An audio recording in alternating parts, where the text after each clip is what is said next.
Good morning to one and all. On behalf of the college, staff, students, I render a very warm welcome to all the participants and guests of the day. The Department of English, S.G.K. GDC, feels proud to organize and celebrate the birthday of Sri Amitav Ghosh, the renowned literarian of our country, through this webinar. Our motherland have given birth to many personalities in different fields since antiquity. Her sons and daughters have earned global accolades in various fields such as literature, science and technology, linguistics, etc. Literature is one such field, and Amitav Ghosh, amidst many Indian literarians, is not an exception. An accomplished writer and novelist who projected his ideas, interests, and concerns in his novels, and all these distinguished contributions successfully elevated him to achieve and embrace the most prestigious international and national awards, such as David Dan Prize, Arthur C. Clarke Awards, Jnanpith, Sahitya Academy, and Padma Shri, respectively. Today, I take the privilege of presenting the facts about this master storyteller on his birthday. Amitav Ghosh was born on 11 July 1956 in Calcutta and was educated in many places of the globe, such as Dehradun, Delhi, Oxford, and Alexandria. Probably, this may have paved the way to present the ideas, culture, and climate changes in his travelogues and novels. For instance, his first novel, The Circle of Reason, was set in India and Africa. His further novels, The Hungry Tide and The Glass Palace, was again set in Calcutta and Bay of Bengal. It was a saga, as you already know. His collection of essays deal with the place of Cambodia and Burma. The Imam and the Indian, which was published in 2002, revolves around his experience in Egypt as well. Amitav Ghosh proves himself as an eminent historian through his novel as well. His famous novels such as The Sea of Poppies, River of Smoke, and Flood of Fire, popularly known as Ibis Trilogy, deals with the historic opium wars, thereby projecting the author as a historian. Critically speaking, this author turns his writing into a small-scale entrepreneurship, a novel thought which haven't heard so far. His accomplished novels use complex narrative strategies to probe the issue of identity crisis faced by the people, culture, especially in India, Africa, and South Asia. His writings deals with the concepts of colonialism, climate change, and history.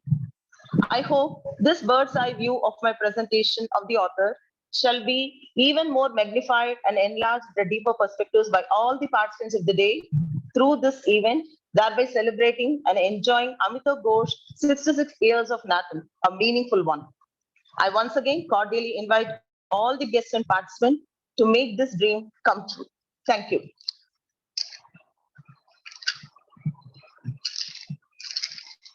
Now, I request our principal, Dr. K. Srinivas Rao, to render his welcome address on his behalf.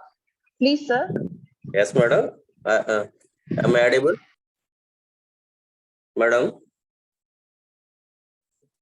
Madam, am I audible? Yes, sir. Yes, sir. Okay.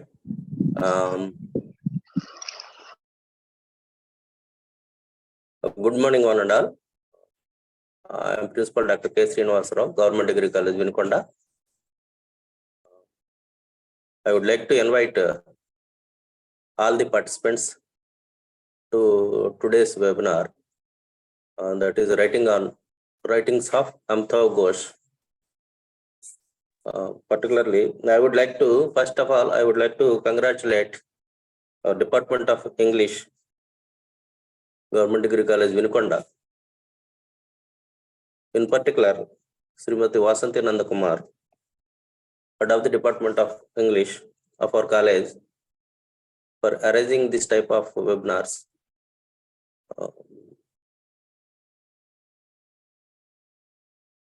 I would like to honor our Commissioner of Collegiate Education, Dr. Pala Bhaskar IAS, and Joint Director of Collegiate Education,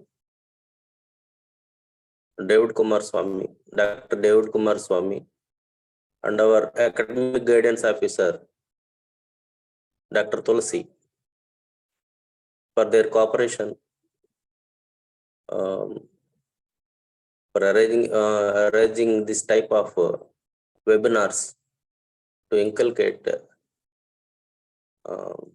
academic ambience among the faculty, students.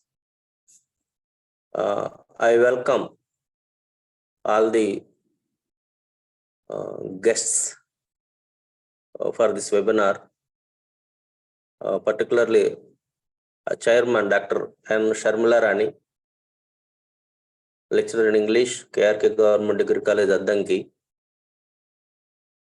Dr. Solomon Benny, the keynote speaker, head of the Department of English, Andhra University. Today's special guest, Dr. S. Das, lecturer in English, KRK Government Degree College, Addanki. Our IQAC coordinator, Dr. Koteswara Garu.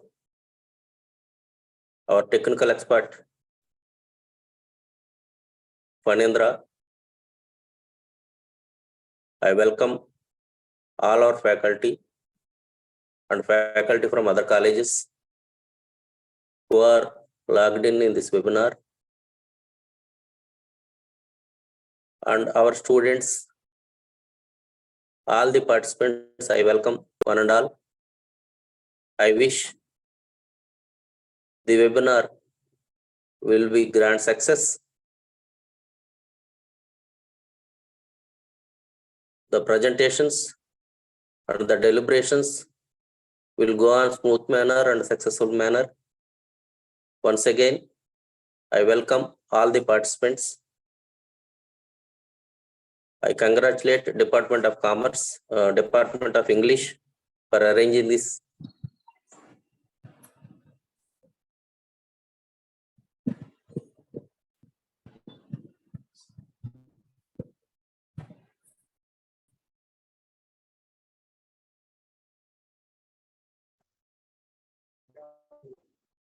Webinar will success.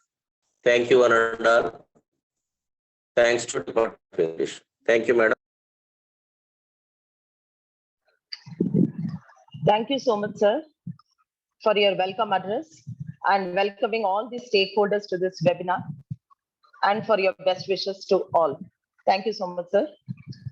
Now the actual revelry shall begin. I cordially invite our chairperson of today's webinar, Mrs. N. Sharmila Rani, lecturer in English, KRK GDC, Addanki Bapatla district, to the webinar and to extend her active participation through her role. Welcome, ma'am. But before that, I shall request Dr. G. Swarnalatha, ma'am, HOD, Department of Telugu, to read out the profile of the chairperson. Please, ma'am. Good morning, everybody. I feel very happy and privileged to present profile of today's webinar chairperson, Mrs. N. Sharmila Rani garu. At present, Sharmila Rani madam is working as a lecturer in English at KRK GDC, Addanki, Bapatla district. From 2000 onwards, she has 23 years of long service in teaching field. She has attended and presented papers at various training programs, orientation programs, faculty development programs, workshops, seminars, and conferences.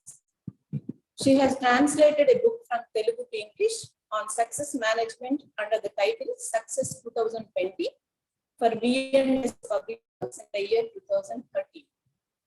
She has attended the various events since 2013.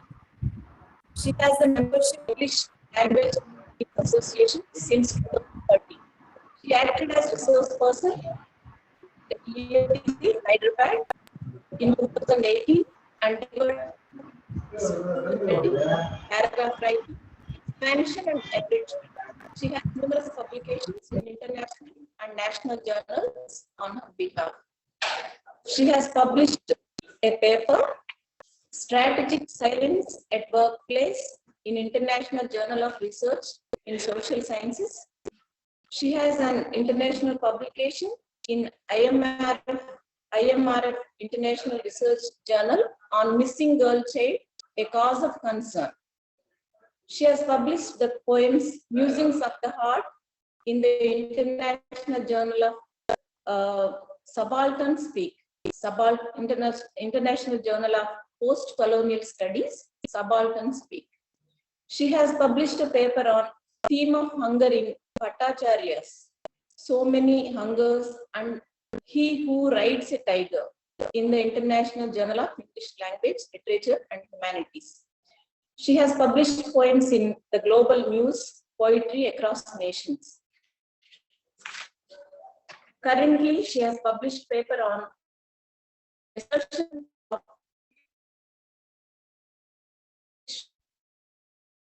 Journal of Novel Research and Development. She has in domestic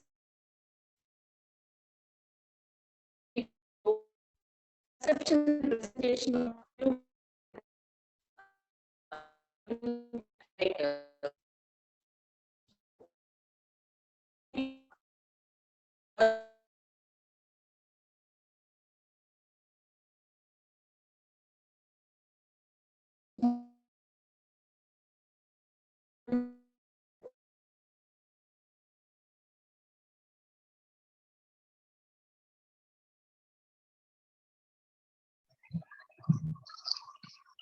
Thank you, ma'am, for presenting the profile of the person.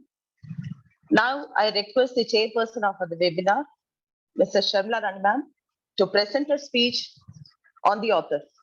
Welcome, ma'am.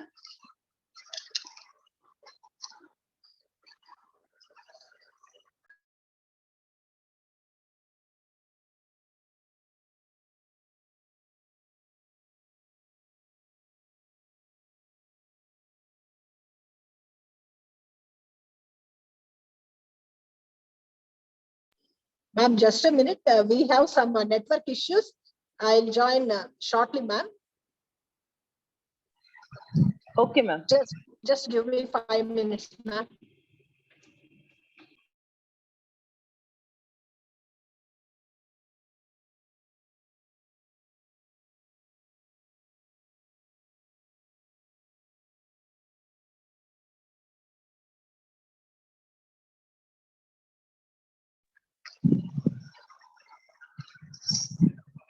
It will take a couple of minutes for ma'am to join the webinar as she is facing some mild technical issues.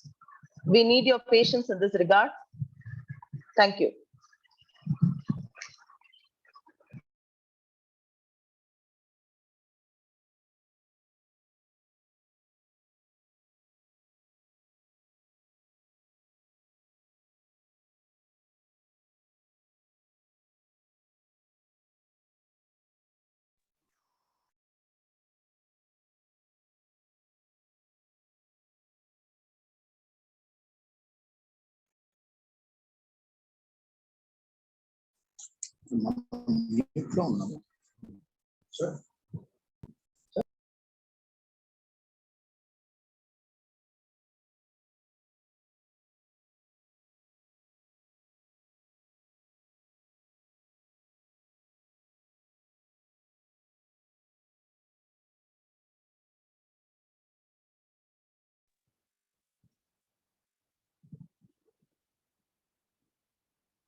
పంపించిన ఇది కావాలి కదా sun కావాలా ఒక్క నిమిషం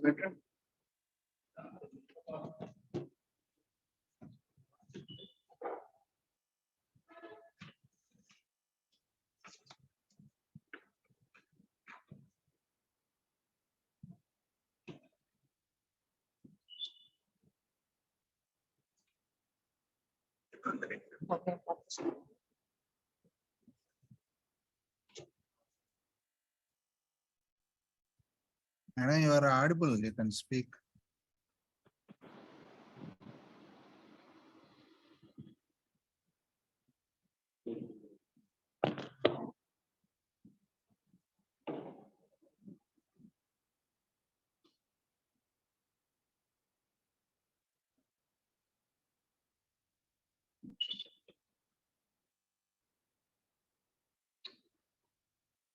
Hello,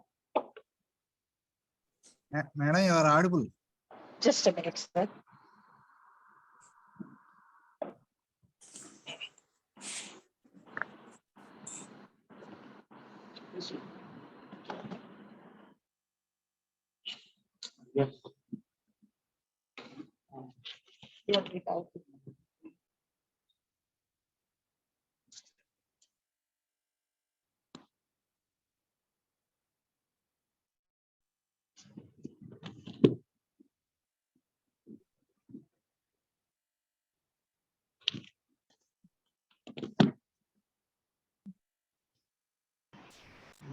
Good morning.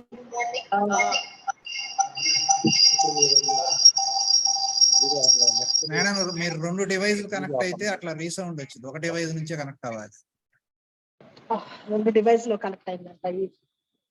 2 డివైస్లు పక్క పక్కన ఉండకూడదు. ఓకే సార్, జస్ట్ ఇదిగో ఈ డివైస్ ఎక్కడ ఉంది?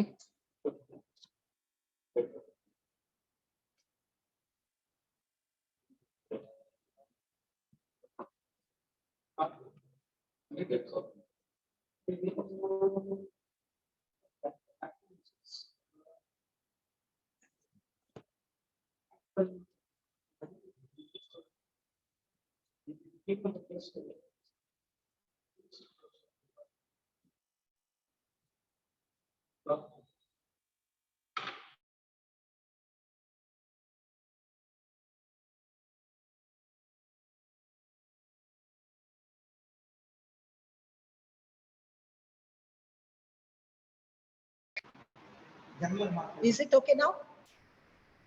Okay, madam. Okay, I'm so sorry. Because we are busy with too many things. First of all, I congratulate Vinukonda Government Degree College for giving this opportunity to be the chairperson for this webinar. So I welcome all the participants from different colleges. Once again, I'm so sorry for this because of technical issues and other things. So thank you, ma'am, Vasanta ma'am, for giving this opportunity to be the chairperson. Today, as you celebrate the webinar in memory of Amitav Ghosh, I would like to present some important points about the author. So Amitav Ghosh, as we all know, is a highest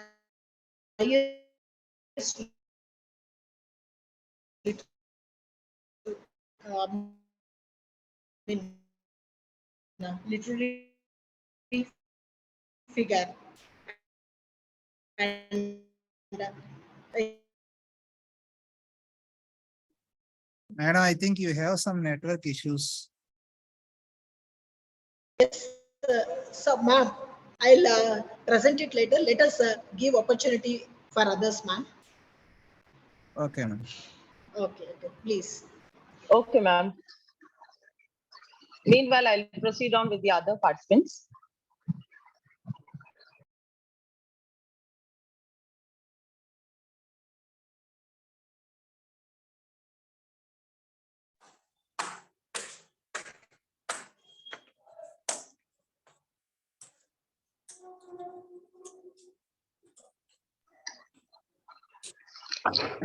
Sorry, due to some technical issues, our chairperson will again join the meeting shortly. Meanwhile, we shall proceed on with our keynote speaker. Madam, 1 minute. 1 minute. Let's start this, madam.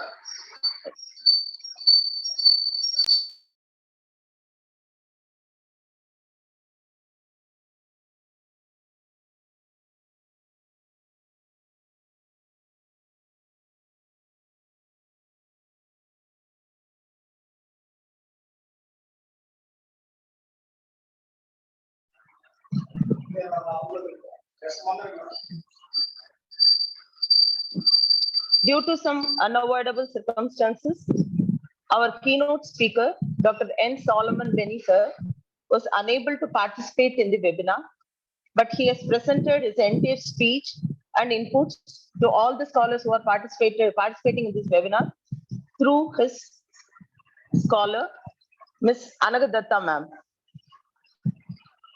I wish all the participants to know about the keynote speaker's profile. For that, I request Mr. Ramakeshwar Behra, lecturer in zoology of our college, to present the profile of our keynote speaker, Mr. Solomon Benny. Please, sir.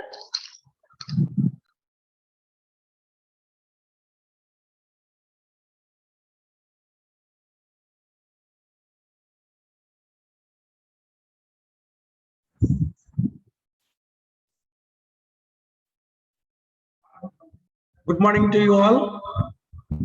Hello, ma'am. Am I audible, madam? Sir, you are audible. Okay, you can continue. Okay, madam. Thank you very much. Ladies and gentlemen, good morning and a warm welcome to today's webinar on the captivating writings of Amitav Ghosh. I am Ramakrishna Kishore, working as a lecturer in zoology at Government Degree College, Vinukonda. It gives me a great pleasure to introduce our distinguished keynote speaker, Dr. Solomon Benny, who will be sharing his profound insights on this literary topic. Dr. Solomon Benny is an esteemed scholar and currently serves as the head of the Department of English at Andhra University. With a wealth of experience and expertise in the field of literature, he has made a remarkable contribution to the academic community. Dr. Benny has dedicated his career to the field of English literature, specializing in post-colonial studies and contemporary Indian writings. He holds an impressive academic record. Dr. Benny holds a master's degree in zoology from Andhra University, where he gained a strong foundation in biological sciences. Recognizing his passion for education, he has pursued a master's degree in education, equipping himself with the pedagogical tools to excel as an educator. Driven by his passion, deep love for his literature, Dr. Benny embarked on a remarkable academic journey in the realm of English studies. He obtained a master's degree in English from Andhra University, honing his analytical and critical thinking skills in the domain of language and literature. In recognition of his exceptional dedication and scholarly pursuit, Dr. Benny recently completed his doctorate degree in English from Andhra University in July 2020. His doctoral research focused on exploring the interplay of post-colonialism and contemporary Indian literature, showcasing his commitment to advancing knowledge in the field of English literature. Dr. Benny is highly experienced professional with a diverse range of roles and responsibilities in the field of education. He served as a senior English lecturer at a BED college from 2004 to 2006, where he imparted knowledge and expertise to aspiring teachers. In October 2006, he joined Andhra University as an assistant professor in the Department of English, where he has actively involved in teaching and research. Dr. Benny's contribution to Andhra University extended beyond the classroom. From 2011 to 2020, he served as a core member in the admissions department. Additionally, he took on the responsibilities of warden of the Arts and Commerce hostels, ensuring the welfare and discipline of the resident students. Recognized for his leadership, Dr. Benny was appointed as the assistant principal of the College of Arts and Commerce at Andhra University from 2014 to 2020. Furthermore, Dr. Benny's expertise and insights have been sought after beyond his institution.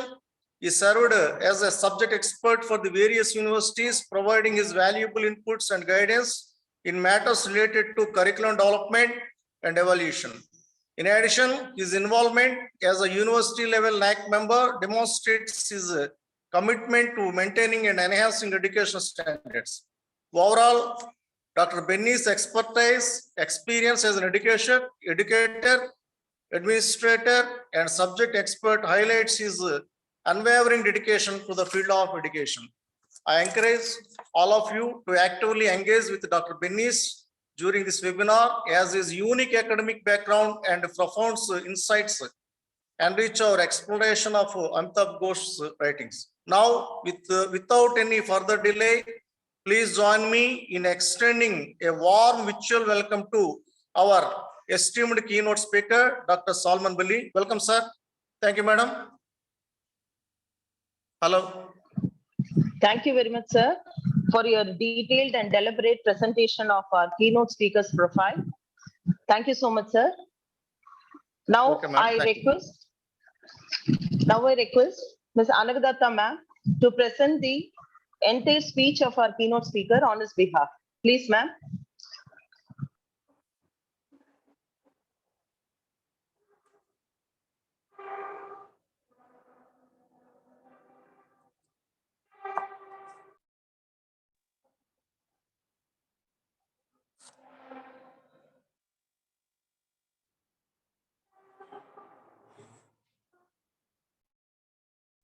Madam Anagdatta, madam.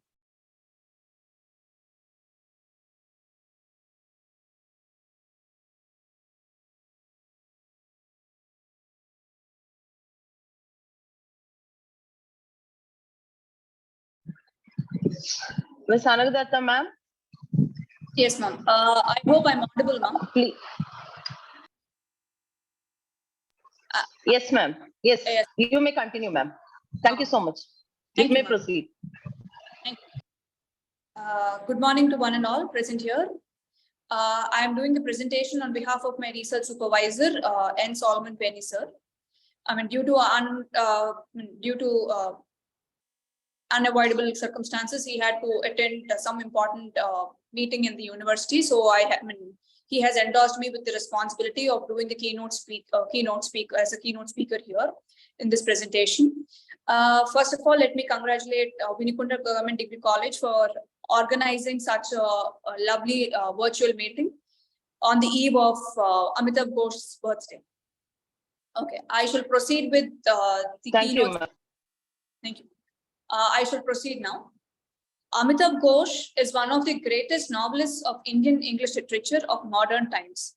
He was born on 11th July 1956 in Kolkata and grew up in India, Sri Lanka, and Bangladesh. He completed his schooling from the Doon School in Dehradun. After schooling, he completed his further education from St. Stephen's College, Delhi University, and Delhi School of Economics. Ghosh won the Inlax Foundation Scholarship for DPhil in Social Anthropology at St. Edmund Hall, Oxford. Firstly, he worked in Indian Express newspaper in Delhi. Thereafter, he worked as a faculty in college and university. Indian government honored him with the Padma Shri in 2007. He was also conferred with the 54th Jnanpith Award in December 2018. And he is the first Indian writer in English to have been chosen for this honor. His contribution in Indian English literature is remarkable. His works may be categorized into two parts, namely fiction and non-fiction. In fiction, the first one, that is his debut novel, was The Circle of Reason, which was published in the year 1986, followed by The Shadow Lines in the year 1988. And this novel won him the Sahitya Academy Award. Next was the Calcutta Chromosome, 1995, The Glass Palace, 2000, The Hungry Tide, 2004, and the most famous Ibs trilogy, which started in the year 2004 and it was completed in 2015. It includes Sea of Poppies. I mean, this was written in the year 2008, which was shortlisted for the 2008 Man Booker's Prize. Then the second part of the Ibs trilogy is River of Smoke in 2011. And finally, in 2015, came the flood of fire. And the last novel is under fiction is The Gun Island in the year 2019. In the non-fiction category, we have In an Antique Island, 1992, Dancing in Cambodia and at Large in Burma, 1998. This is actually a collection of essays. Then followed by Countdown in 1999. Then The Iman and Indian, 2002. This is again a collection of essays. And the most popular one, The Great Derangement, Climate Change Unthinkable, the year 2000. To add on to this, there is another fable which was published it was published only the year 2022. During the second half of the year, The Living Mountain. It is actually a fable. I have read the book, The Living Mountain by Amitav Ghosh. It is very closely connected to what we have lived about 2 to 3 years down the line, that is during the pandemic times, how we exploited nature and in turn how we suffer. This book is also the same. It is talking about a mountain, Mahaparvat, in which people much later they repent, they realize and they repent, just as we did when we were struck with the pandemic. Now continuing and proceeding to with the awards. The Circle of Reason won the Prix Médicis Étranger, one of the France top literary awards. Then the Shadow Lines won him the Sahitya Academy Award, and it also won him the Ananda Puraskar. Then the Calcutta Chromosome won the Arthur C. Clarke Award in the year 1997. Sea of Poppies was shortlisted for the 2008 Man Booker Prize. It was also the co-winner of the Vodafone Crossword Book Award in 2009, as well as co-winner of the 2010 Dan David Prize. A River of Smoke was shortlisted for the Man Asian Literary Prize 2011.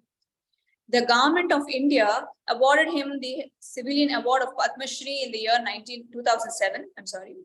He also received, together with Margaret Atwood, the Israel Dan David Prize. Ghosh received the Lifetime Achievement Award at Tata Literature Live, the Mumbai Lit Fest on 20th November 2016. He was conferred the 54th Jnanpith Award in December 2018, and he is the first Indian writer in English to have been chosen for this honor. And now to describe his works. The first one I would like to describe is The Circle of Reason. It allows an Indian protagonist who, suspected of being a terrorist, leaves India for Northern Africa and then to the Middle East. Blending elements of fable and precarious fiction, it is distinctively post-colonial in its marginalization of Europe and post-modern in its non-linear structure and thick intertextuality. Then Shadow Lines. The novel is set against the backdrop of historical events like the Swadeshi movement, Second World War, partition of India, and communist riots of 1963 to 64 in Dhaka and Calcutta. And moving with the third one, the Calcutta Chromosome in the year 1995. This book is again with his anthropological background. This book is again has got lots of elements of anthropology in it. The book set in Calcutta and New York. Datta West Bengal, madam. Datta West Bengal, kada? No, sir. No, sir.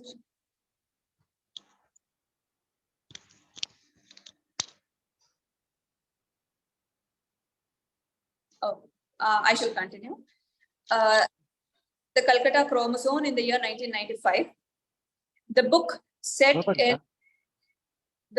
in Calcutta and New York City at some unspecified time in the future. So it's like sci-fi.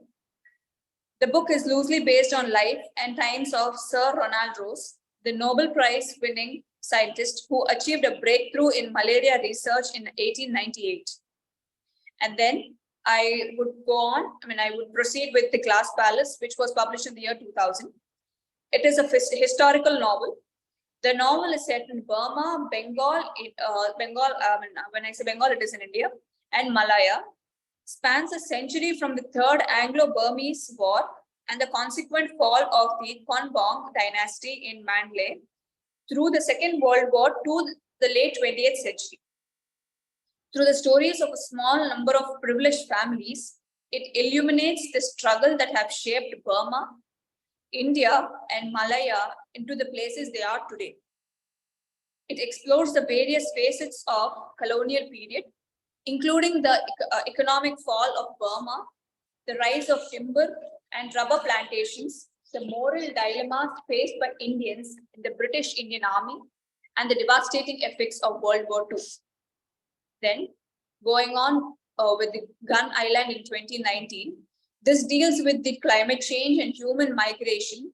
This work drew praise from, it gained praises from various critics. And then An Antique Island in the year 1992. Written in first person, the book recounts his experience in two Egyptian villages attempting to retrace accounts of an unknown Indian slave, as well as his reconstruction of the life of a 12th century Jewish merchant in that area. It describes a variety of characters, going into great detail regarding their lives and Ghosh's interaction with them. Dancing in Cambodia and at large in Burma, as I've already told you, it is a collection of essays. This was published in the year 1998. And then The Imam and Indian 2002 is also a collection of essays on themes such as fundamentalism, the history of the novel, Egyptian culture and literature. The novel, The Hungry Tide 2004, published in the year 2004, has been divided into two plots. Firstly, it investigates the dilemma of displaced people, a group of refugees from Bangladesh, and in the other side, it is related to the question as to how humans share a complex and dangerous ecosystem with animals. Firstly, it talks about refugees, and then it talks about how people, we humans share a complex and dangerous ecosystem with the co-creatures, that is not humans, but then with animals. Then The Hungry Tide 2004, the same thing, is one of the greatest books related to the ecological and eco-critical book written by Amitav Ghosh himself. It's a contemporary story of disjunctions, dislocations, and destabilization. It has been well known about ecological novel. It is a remarkable novel with a mixture of anthropology, environmentalism, migration, travel, ethnography, and landscape wrapped under the veil of English fiction. It has limited range of characters, making it more appealing to the readers. The Hungry Tide is set in the Sundarbans, meaning beautiful forest. Sundarbans, Bans is forest, Sundar is beautiful. So, a beautiful forest, which comprises of more than 10,000 square kilometers. Climate change in the Sundarbans affected human beings and animals. Flora is also in danger. Due to increase in the population, mangroves of Sundarbans began to wrinkle. Sudden rising of water levels increased the possibility of floods and tsunamis. People of the island are uneducated and due to lack of awareness, this all leads to imbalanced biodiversity in Sundarbans tide country. The novel recounts the event of Mochi Chappi incident that took place in 1979, and it depicts the exploitation faced by the refugees from Bangladesh. The government of India has taken steps to preserve its natural resources, which include the endangered species like the Royal Bengal tiger and the Gangetic dolphins called as Oryxella. The preservation of the region has given rise to confrontation with the local people. In 1978, a large number of people came and settled here. There were refugees from Bangladesh who were exploited, Muslim communists and human communist and upper class Hindus. The refugees from Bangladesh were exploited by these Muslim communists and upper class Hindus. Since this place was a reserved forest, the government authorities declared eviction of the settlers. For almost a year, there was a strong conflict between the authorities and the people. The ultimate conflict took place in the year 1979, and it remains a mystery whether Nirmal was a part of it. The incidents of Mochi Jappi are revealed through the papers left by Nirmal for Kanai. Environmentalism and destabilization are some of the predominant themes in this novel. Then moving on, or rather proceeding. Yes, sir.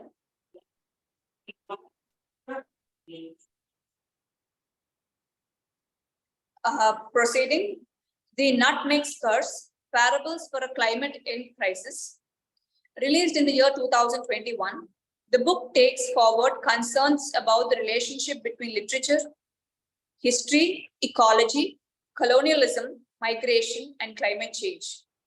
These concerns have also been consistently addressed by Amitav Ghosh in his various novels.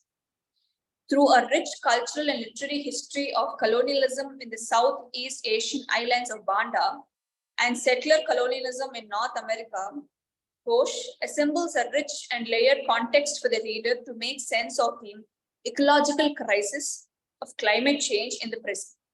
In doing this, Ghosh attempts to move the conversation away from the current hyper-technical and scientific debate that focuses almost singularly on carbon emissions, their offsetting glacial temperatures, and raising sea levels. Instead, he asks the reader to reckon with the past of colonial exploitation, and in this reckoning, as per Ghosh, lies a solution to the crisis. This foregrounding helps Ghosh frame the current arguments on climate change, which can be broadly divided into firstly, who is responsible for the current crisis of climate change that is affecting the entire planet? And lastly, what fundamental changes can we make now to manage the crisis? So he basically addresses the problem by dividing it into two parts. The first one is asking who is responsible for this climate change. And in the next part, he says, how can we better our condition, or rather, how can we manage this crisis? In India, Adivasis in Chhattisgarh launched a 300-kilometer march to the state capital of Raipur to protect against the land acquisition process and the mining process projects in Hasadio Arant forest of central India.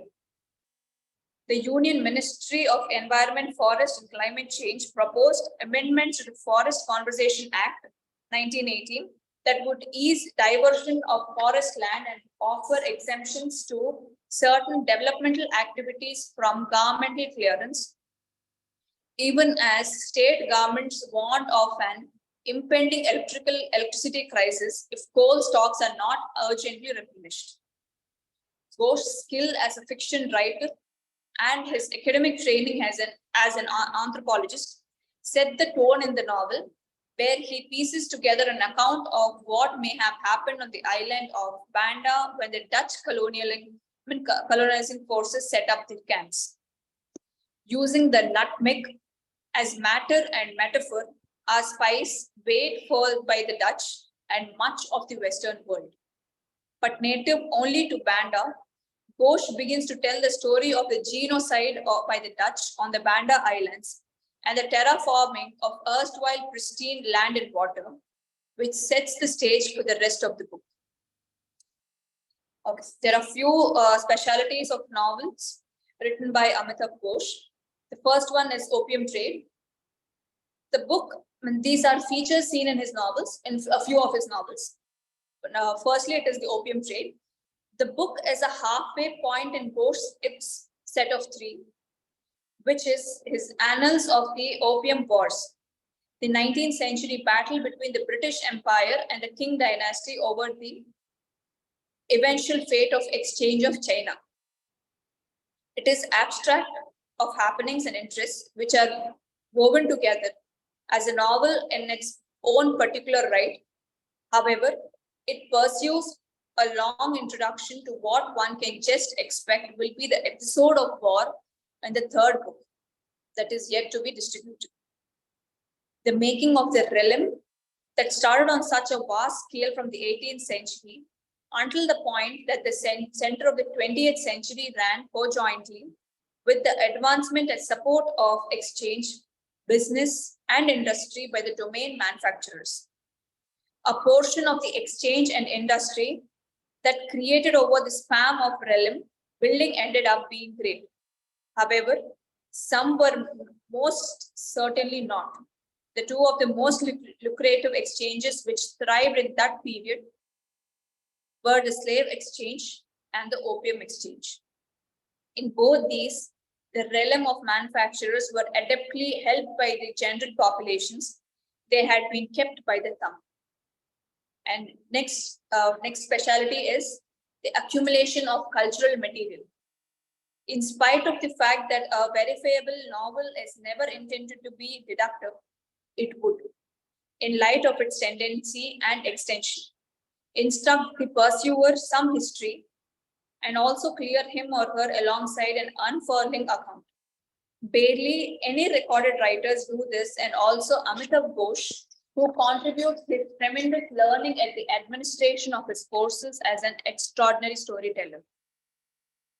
His River of Smoke, along these lines, draws in with a broad breadth of history, specifically the convoluted chain of occasions that prepared for the main Anglo-Chinese Opium War of 1838, while never letting the pursuer to overlook the manners by which the featured certainties had bunch and sad consequences for many individual human lives.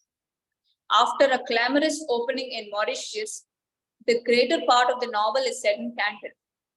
It is here that the writer investigates the power battle between the Chinese experts who resolutely seek after their assurance to stamp out the opium exchange in China and the British and different traders whose opium-laden ships merge on the city of Canton.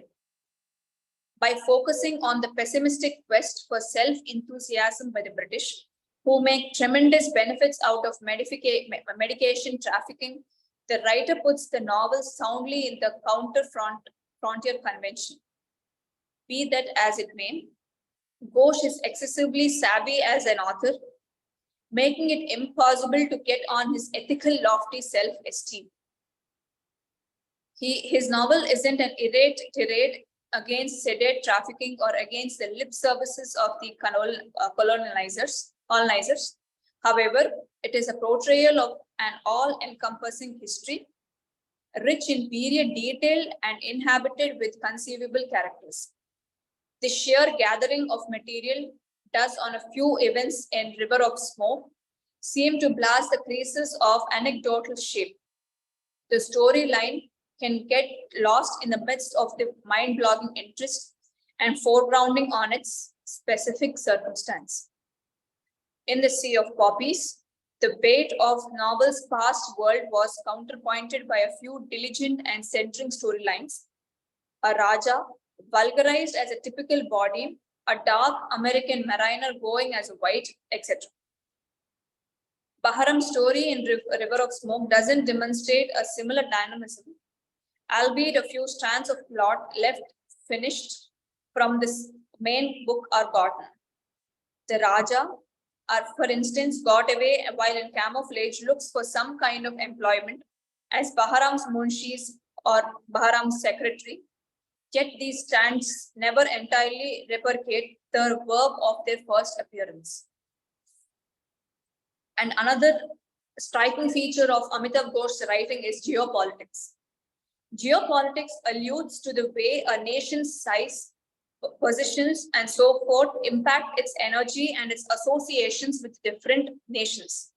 On one level, the novel that rises up out of this helpful geopolitics is a great accomplishment of research, vivifying the half and half traditions of sustenance and dress and the fighting rationalities of the period with refined and sensitive exactness.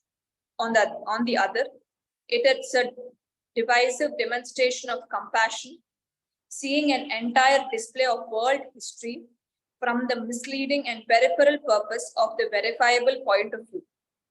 In any case, from the perspective of the account, it is a genuine procedure which is likewise impressively engaging. Ghosh gives the per user a wonderful measure of data concerning.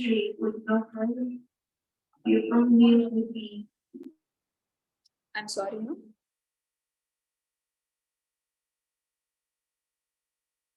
Please continue, madam. Please continue. Okay, thank you. Ghosh gives the per user a wonderful measure of data concerning opium exchange, Asian workmanship, Chinese traditions, painted greenery enclosures, winged animals home soup, exchange and strategy, the vehicle of life plans over the globe, and Napoleon. The storyteller gives this data with regards to a charming plot set against the scenery of scenes prompting the first opium war, and makes the story extremely satisfactory to the per user. Anti-majestic vision, another feature. A few commentators have remarked on the novel that it pursues like a crossbreed between a Captain Hornblower story and a Victorian epistolary novel. Be that as it may, the novels, particularly against magnificent point of view, subverts the two kinds. However, what is more evident is that the novel recovers a story appropriated from long by those tough and brave part who at last ended up being vanquished. The individuals who constrained the will on outside terrains, quelled or removed their occupants, supplanted their horticulture with unfavorable money yields and pushed hurtful toxins on them for benefit. They forced this with the energy of the firearm and covered the shocking deeds by talk of development and culture, and most absurdly acting themselves like specialists of heavenly season. But then Ghosh covers his passion by turning away unnecessary genuineness, facilitating his account with chunks of information and knowledge from the Uyghur wellsprings of the Indian samosa to the part of the Canton in designing a good judgment of an Indian national character among divergent exchanges. Conceivably, there is almost befitting and wiser effort executed in the development of the plot, as the Canton opium dealers are precluded from disregarding their payload. The per users are made to anticipate new advancements in the stop between the Chinese specialists and the powers of free trade. Bahram's destiny in his articulate weakness despite unfriendly improvements. He is a talented business person, shrewd, versatile, and skilled. However, he is likewise a diminutive little man, helpless before the powers of history and legislative issues. He is appeared to be the most impeded individual, both as far as the uncompromising chains of importance of the Parsi people group in Bombay, where he is a modest child-in-law in a rich family, and as far as his partiality with the Canton outside brokers. The novel inconspicuously recognizes that the subtleties of haughtiness and prohibition can work out its systems in the one-of-a-kind universe of the outside exchanging enclave and in this pre-Indian rebellion time of race relations. Moving on with the next feature, globalization. Ghosh's books have frequently reminded the per users that globalization isn't something that is all of a sudden found in the 20th century. He has shown, for example, the connections between the medieval shippers of the Nile and India, which was setting to his finest novel, The Glass Palace. Displacement and business are the tides on which his characters are conveyed thusly, and that to experience and abstention and affliction and preferred standpoint, flourishing and adversity, and disappointment and accomplishment. Seth Bahram Modi is introduced as an independent man and the best and recognized Parsi dealer in Fanqui town.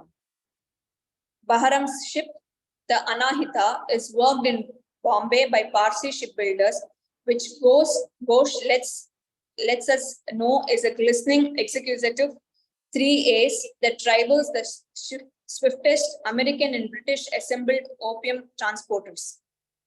Bahram lives to the full. He eats well, dresses well, and can claim to have met Emperor Napoleon, who was detained by the British at St. Helena alongside his Armenian companion Zadig. Not at all like different Indians in Canton who hunger for Indian nourishment and influence a long honeybee to line to Archdi's vessel for some Indian dishes.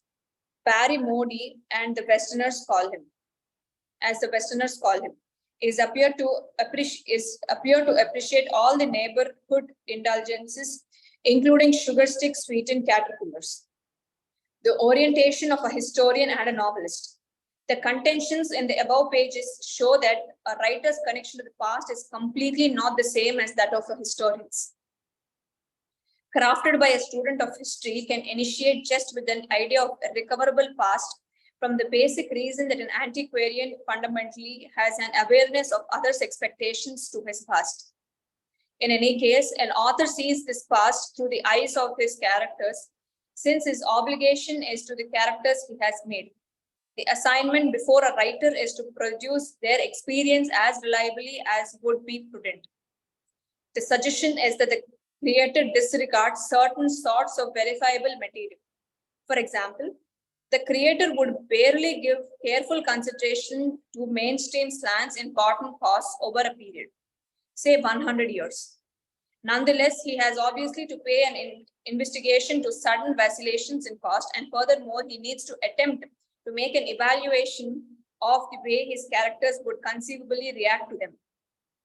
Attributable to his distinction in context, the history specialist past could have more wholeness of breadth than that of the novelist. Charles Tomlinson's A Little Sonnet titled Swimming the Chenago Lake can show the distinction. The lyric has two sections specifically. The swimmer at the first stands on the bank of the stream and uses the water's abundance of waste, a water which is a consistency, the grain of throbbing stream. The sonnet starts with a picture of the light and the development on the surface of the lake and the impression of mist on it, comparing the water to a disintegrated silk. The mistiness of the component, its protection, and its steady development are featured. The swimmer at that point jumps into water, scissors the waterscape separated, and influences it to potatoes. Presently, he comprehends that to swim is to grab hold on water's importance, to move in it is grip, and to be amongst handle and getting a handle on feet. The contrast between antiquarian's point of view and that of the author resembles the distinction is between watching the fall water from the shore and encountering it from inside the waters. The subject of the two activities, that is perception and cooperation, is the same in two cases. In any case, a swimmer has at each minute a million unique decisions. So this was the keynote that was prepared by my research supervisor. As I've already told, mentioned that I'm only doing it on his behalf. So yes, thank you all. Thank you, ma'am. Thank you, Ms. Anakadatta. You have presented a very detailed description regarding the life and the works of Amitav Ghosh. Let us move further. Before that, I would like to add from your presentation, I noticed some points about Ghosh's contribution, especially his novels. And in all his novels, we can see the presentation of, am I audible? Yes, ma'am. Okay. So his complex narrative strategies to probe the nature of national and personal identity, and also colonialism and climatic change. Thank you very much. Now, I would like to invite our today's special guest, Dr. S.Das Garu, to present his observations. Thank you.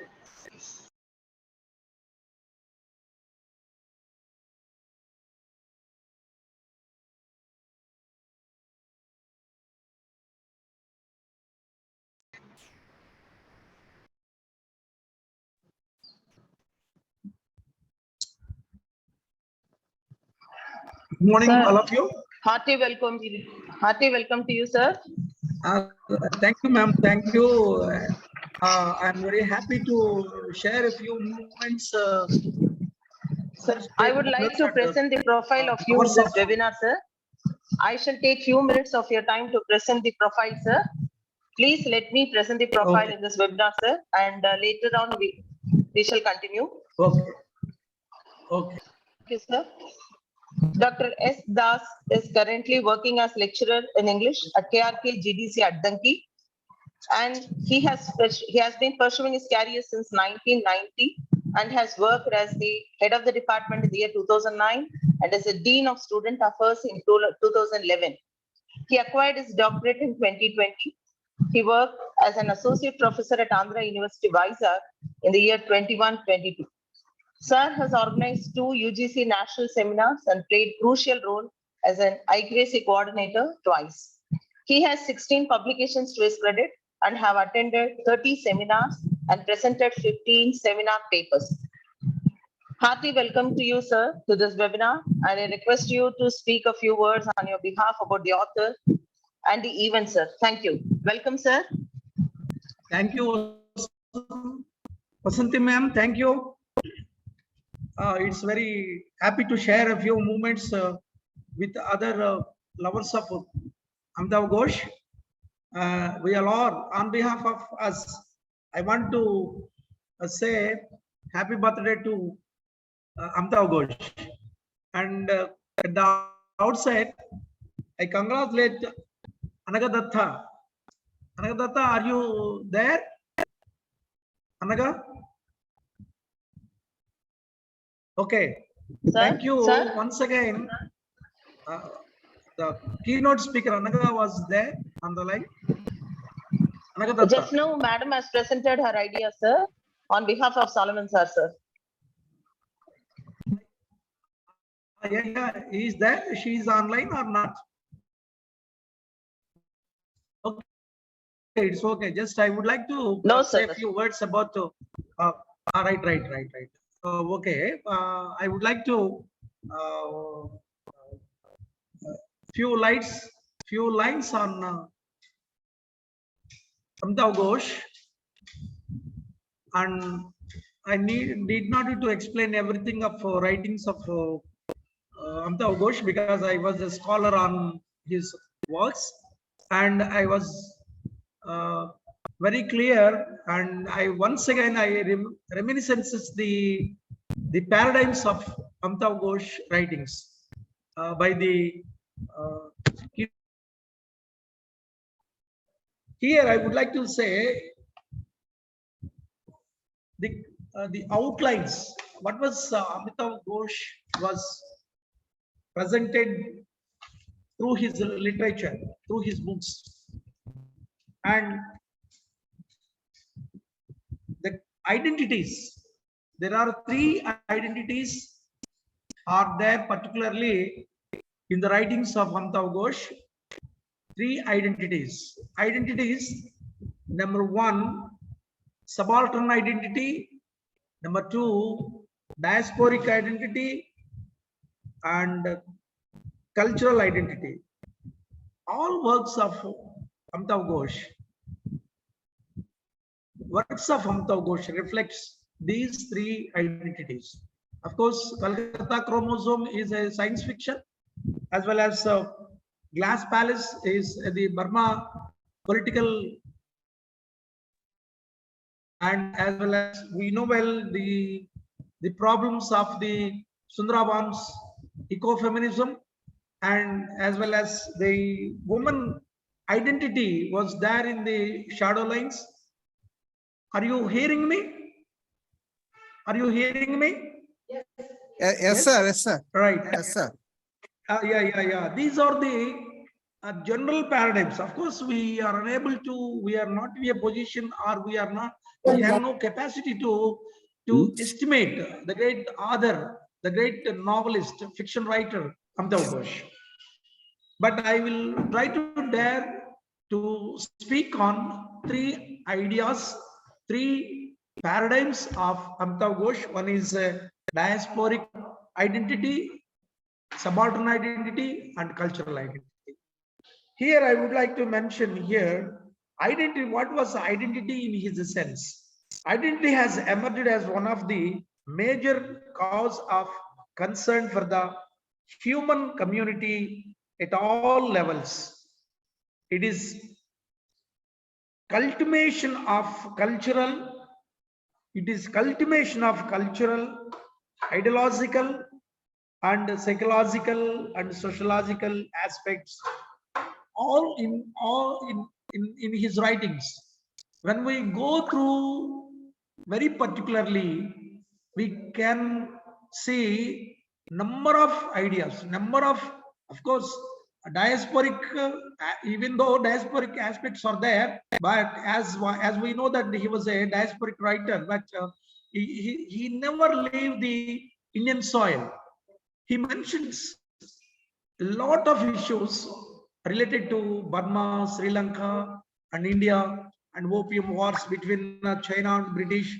Actually, it's my finding that there was no any glitch between China and India. Only there was a glitch, or there was a fight between British and China.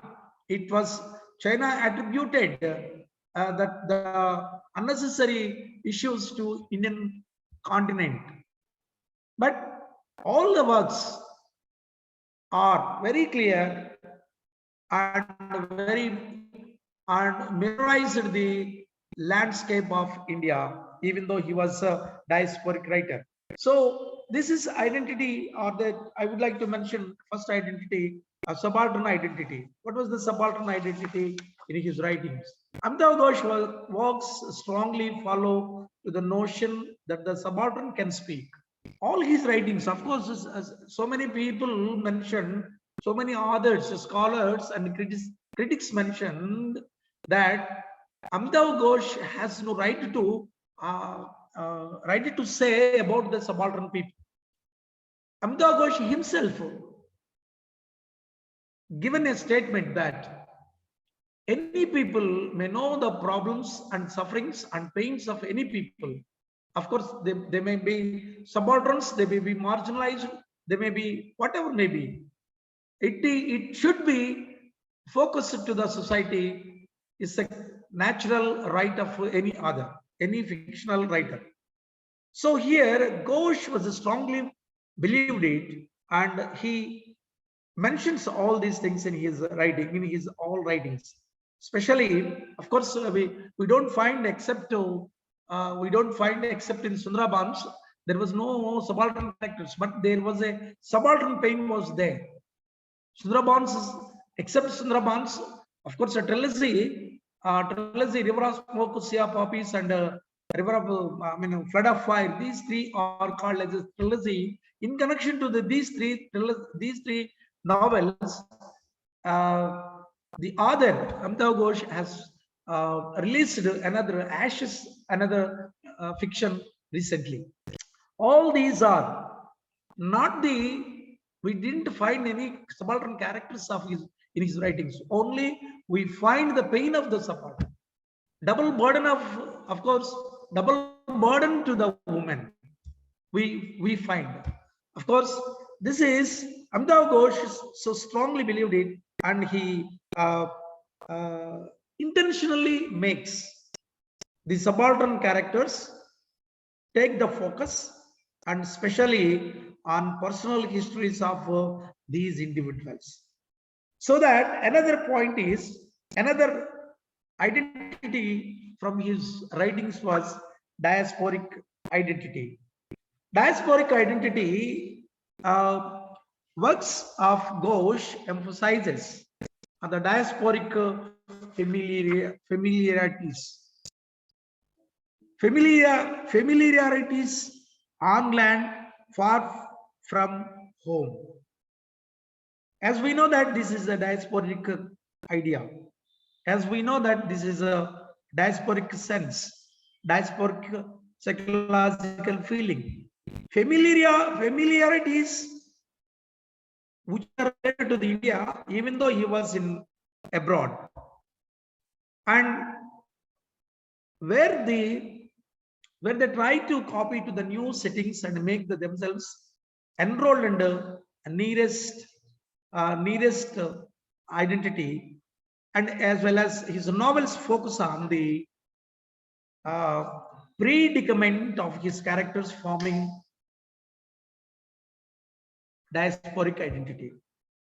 The writer itself was identified as a diasporic, and it is on the run for diasporic identity in his novels, and he had the narration of the stories of those individuals bumping into different cultures and indulge in intersection of a diasporic cultural identity. And another important aspect in his novels was cultural identity. We can see, we are very clear as a scholar. I am sure that once again I reminiscences while Anagha is presenting all the paradigms of Amitav Ghosh. I know that I especially interested on the shadow lines.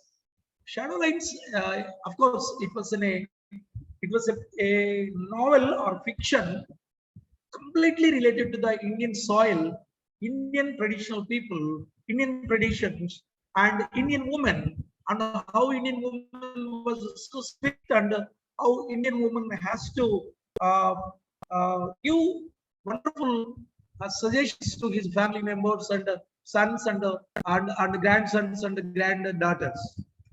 That book was translated in Telugu by Rangachari, and I was very impressed on that book, particularly.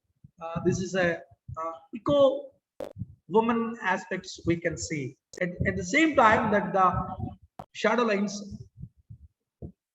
the book, the novel, completely related to the post-colonial aspects. And here, cultural identity, another point.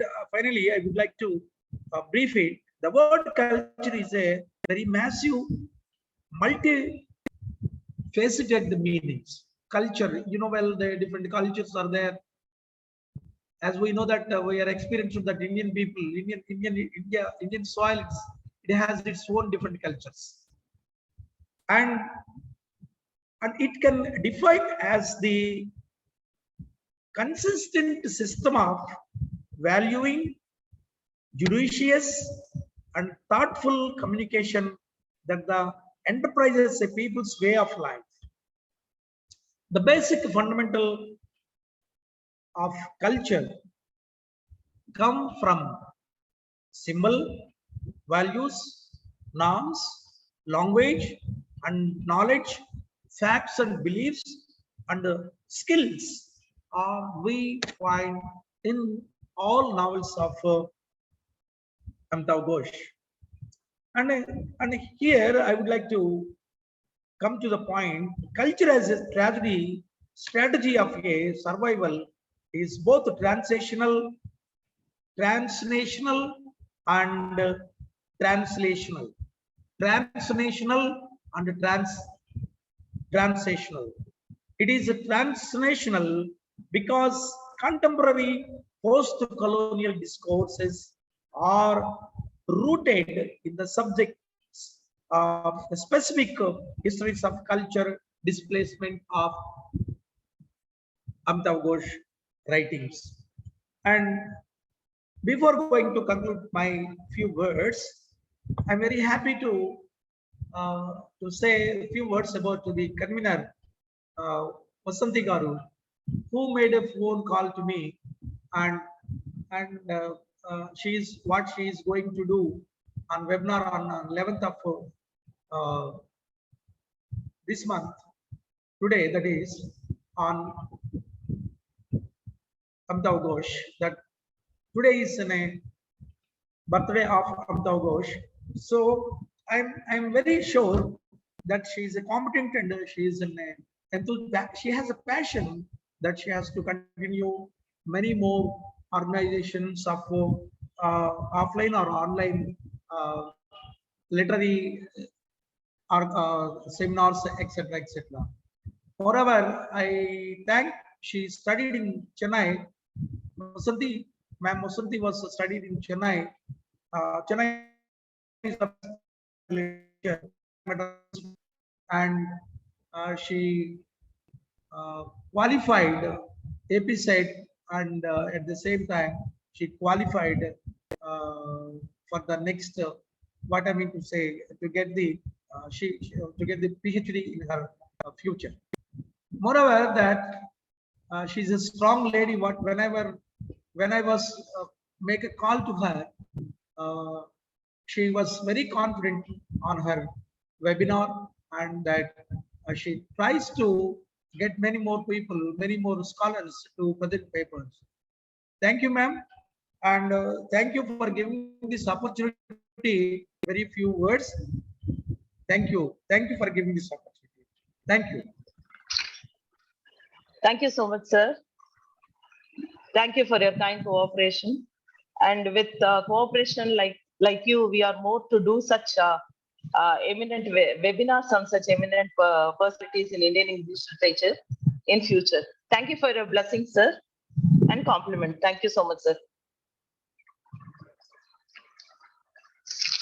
Now I request Sharmila ma'am to speak a few words on our behalf and to chair the session of the paper presentation, which proceeds further. Please, ma'am, welcome.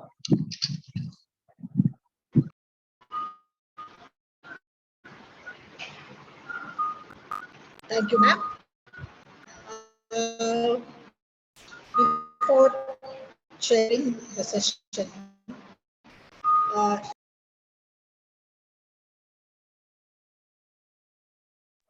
Ma'am, your audio is not fine, ma'am.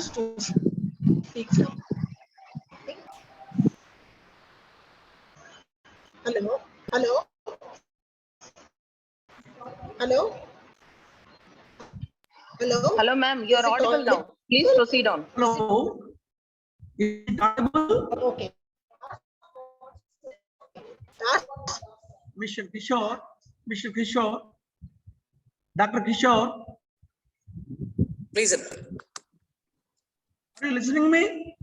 Yeah. Yeah. Present your paper.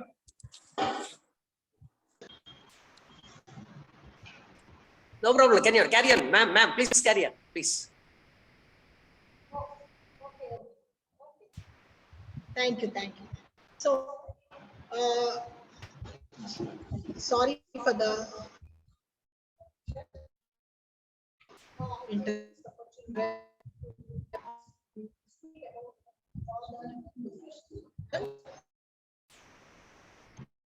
so,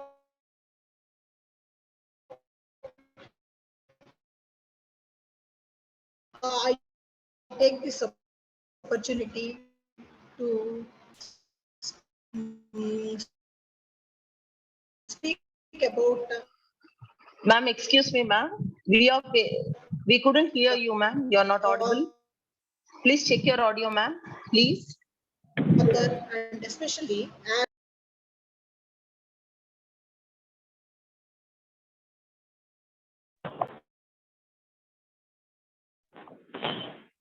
welcome sir sir మా బాణి కూడా ఈ వాడు మా వెనక ఉన్నట్టే ఉండి మాకు వెన్నుపోటు పొడిచాడుగా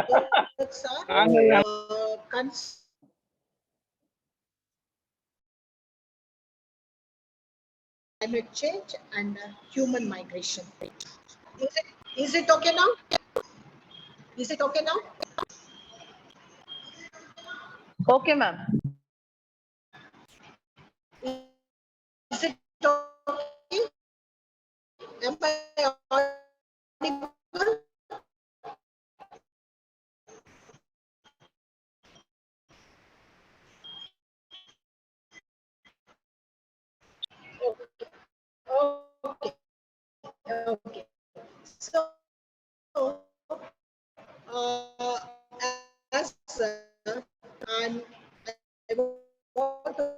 present a few lines about. Excuse me, ma'am. You are not audible, ma'am. You are facing some audible issues from your side. Please check, ma'am.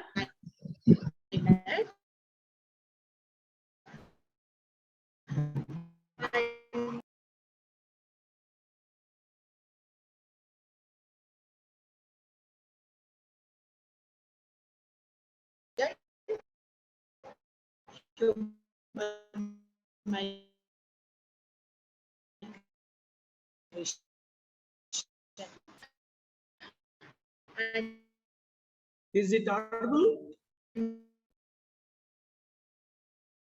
Vasanthi ma'am? Sir, please, sir.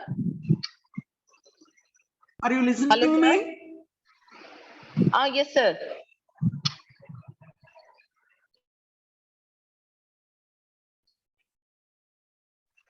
Hello, sir.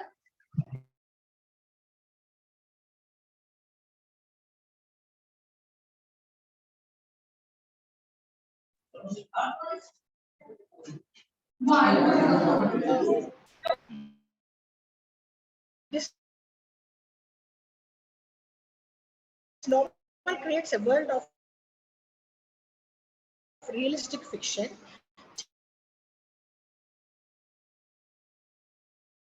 challenging the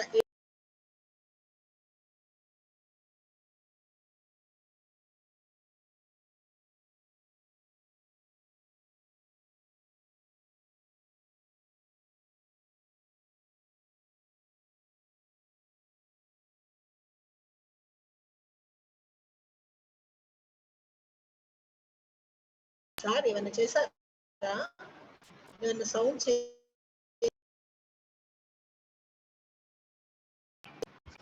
Now is it okay, ma'am? Is it okay?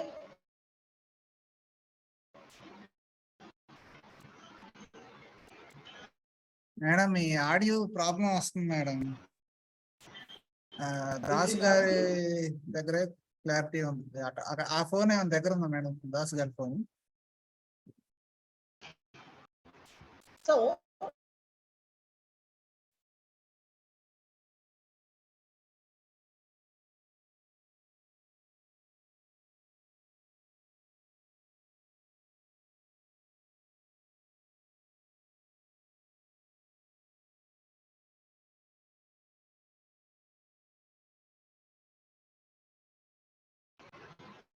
okay, is it okay? Now is it audible? So the novel creates a world of realistic fiction of the environment. The use of religion, magical realism, coincidences, and climate change come together to create a cozy story of strife, drama, adventure, and mystery. The reader takes on the journey to solve the story of the gun merchant and launches themselves into the destruction of nature and the effects of human actions. Ghosh transforms the novel through his main character, his story, and the very prevalent climate crisis. The novel is adamantly a call to action intertwined in an entertaining plot. However, noted Ghosh's tendency to go on to tangents, calling it a shaggy dog story that can take a very roundabout path towards reality, but it will get there in the end. So, with this, Mark, is it audible?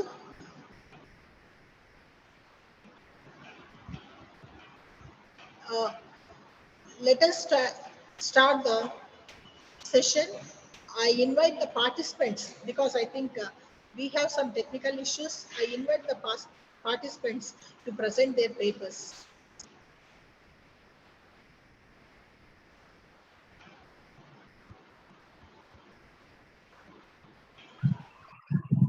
Okay, ma'am. I shall invite the participants for paper presentation in this session. And I would like to invite you to be the chairman of this paper presentation session and present your feedback, ma'am.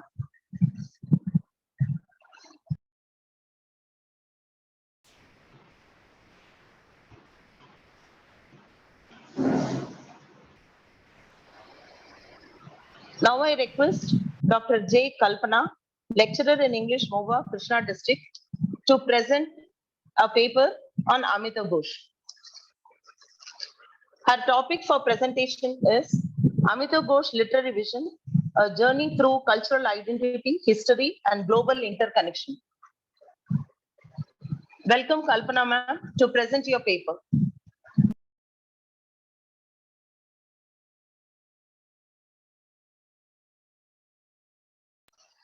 Kalpana ma'am, have you joined?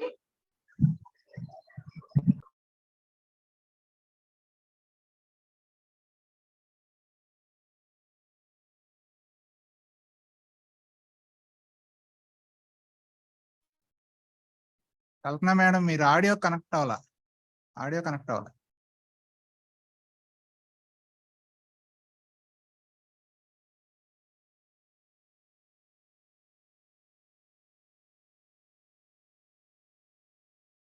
Not audible madam. Madam me audio mute లోనే ఉంది. మీ speaker connect అవ్వలేదు madam.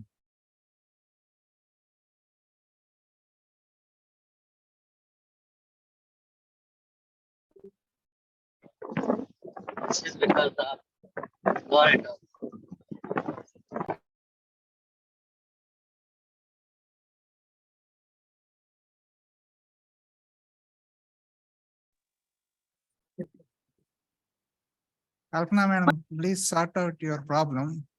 Madam Srinivas sir is there. You can call him. Srinivas sir. Kalpana ma'am, I hope you are facing some audio problem. Please sort it out. Meanwhile, I would request Mr. Srinivas sir to present his paper. Srinivas sir is a lecturer in English, Manugodu, Telangana. And the topic of his paper to be presented is articulation of eco-critical elements in Amitav Ghosh, the hungry type. Please, sir.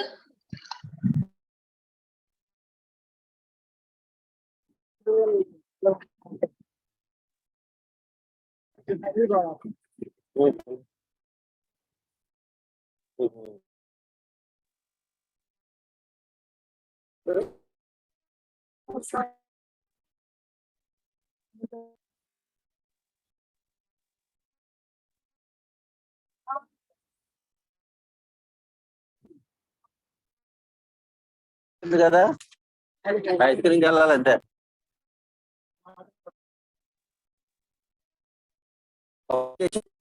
పెట్టడం Srinivas sir, have you joined? Please present your paper, sir.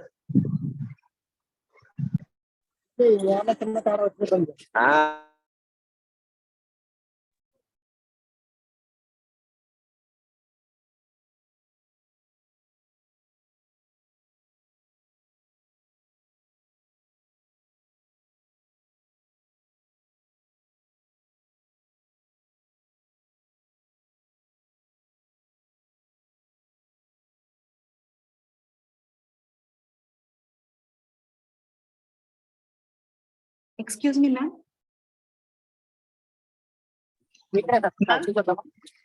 Have you joined? Are you ready to present the paper? Ma'am, this is Kalpana. Can you hear my voice now, ma'am? Yes, of course, ma'am. Yes, of course. Are you ready with your presentation? Yeah, ma'am, I'm ready. If you permit me, I will present my paper.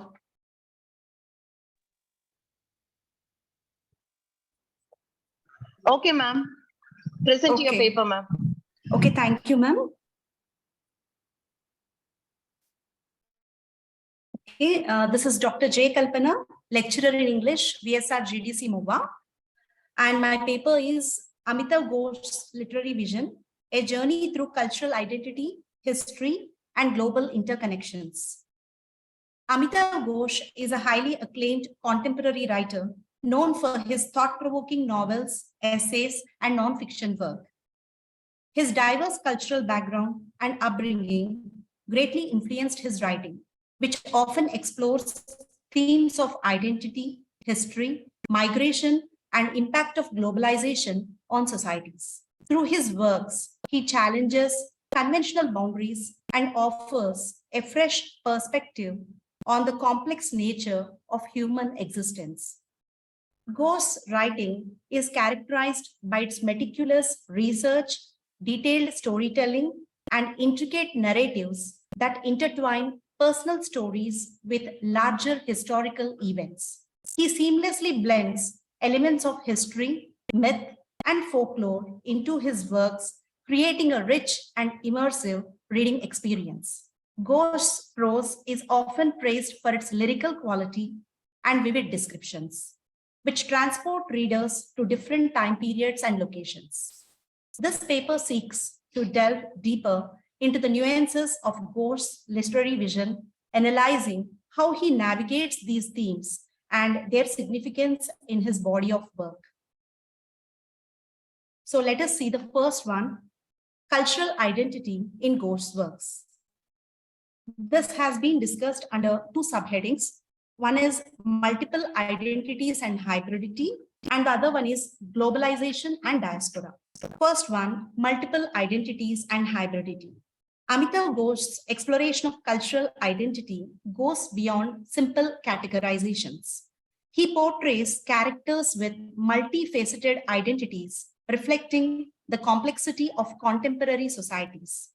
The concept of hybridity emerges as a recurring motif, highlighting the intermingling of cultures and the transformative power of cross-cultural encounters. One example of Amitav Ghosh's exploration of multiple identities and hybridity can be found in his novel, The Calcutta Chromosome. The protagonist, Antar, is a Bengali man who works as a data analyst in New York City. Throughout the story, Antar's identity undergoes a transformation as he becomes immersed in a mysterious quest that takes him to different parts of the world. Antar's character embodies the complexities of cultural identity in a globalized world. As a Bengali living in New York, he navigates the intersections of his Indian heritage and the cosmopolitan environment of the city. Ghosh portrays Antar's inner conflict as he grapples with his sense of belonging and his longing for a connection to his cultural roots. Furthermore, the concept of hybridity is evident as Antar encounters various cultural influences and undergoes transformative experiences. He encounters characters from different backgrounds and engages in cross-cultural exchanges that challenge his preconceived notions. Through these encounters, Ghosh highlights the transformative power of cultural hybridity as Antar's worldview expands and evolves. Another example of Ghosh's exploration of hybridity can be seen in his novel, Sea of Poppies. Set against the backdrop of the opium trade in the 19th century, the story begins together characters from diverse backgrounds who find themselves aboard a ship bound for Mauritius. The interactions between characters from India, China, and other parts of the world underscore the blending of cultures and the creation of hybrid identities. Through the development of characters like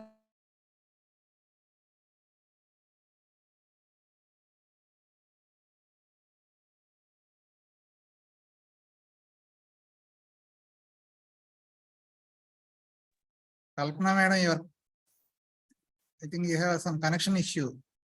You are stuck in the middle.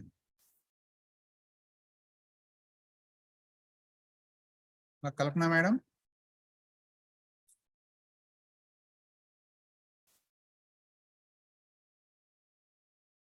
Hello.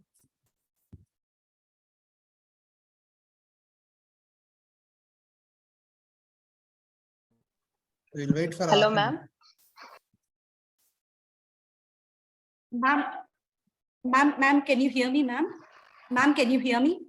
Ma'am, Yeah, can you Yes, hear me? ma'am. Yes, ma'am. Yes, ma'am. Proceed Ma'am, on, ma'am. sorry for the interruption, ma'am. We have some That's technical okay, ma'am. issues at the college. That's okay. Okay. That's Okay, ma'am.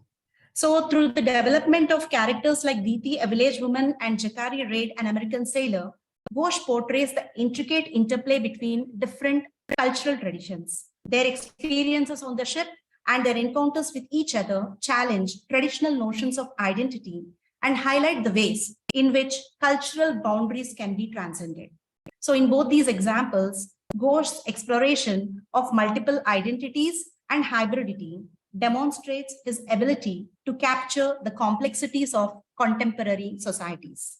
He presents characters who navigate the fluidity of cultural identities, showcasing the transformative power of cross-cultural encounters and emphasizing the interconnectedness of diverse cultures in a rapidly changing world. Now coming to the second subsection of this theme, globalization and diaspora. Amitav Ghosh's works examine the impact of globalization and diaspora on cultural identity. He portrays characters struggling with questions of belonging, displacement, and the search for roots in a rapidly changing world. Through vivid characterizations, he reveals the tensions and challenges faced by individuals caught between different cultural contexts. In Amitav Ghosh's novel, The Shadow Lines, the theme of globalization and diaspora is intricately explored through the experiences of the protagonist, who is an unnamed narrator. The story spans multiple generations and locations, including Calcutta, London, Dhaka, and revolves around the narrator's memories and observations of his family and friends. One character who struggles with questions of belonging and displacement in the same novel is Tridip, the narrator's cousin. Tridip embodies the complexities of a diasporic identity as he grows up in London, but maintains a deep connection to his Indian roots. He is torn between two worlds, constantly negotiating his sense of self and struggling to reconcile his Indian heritage with the British society in which he resides.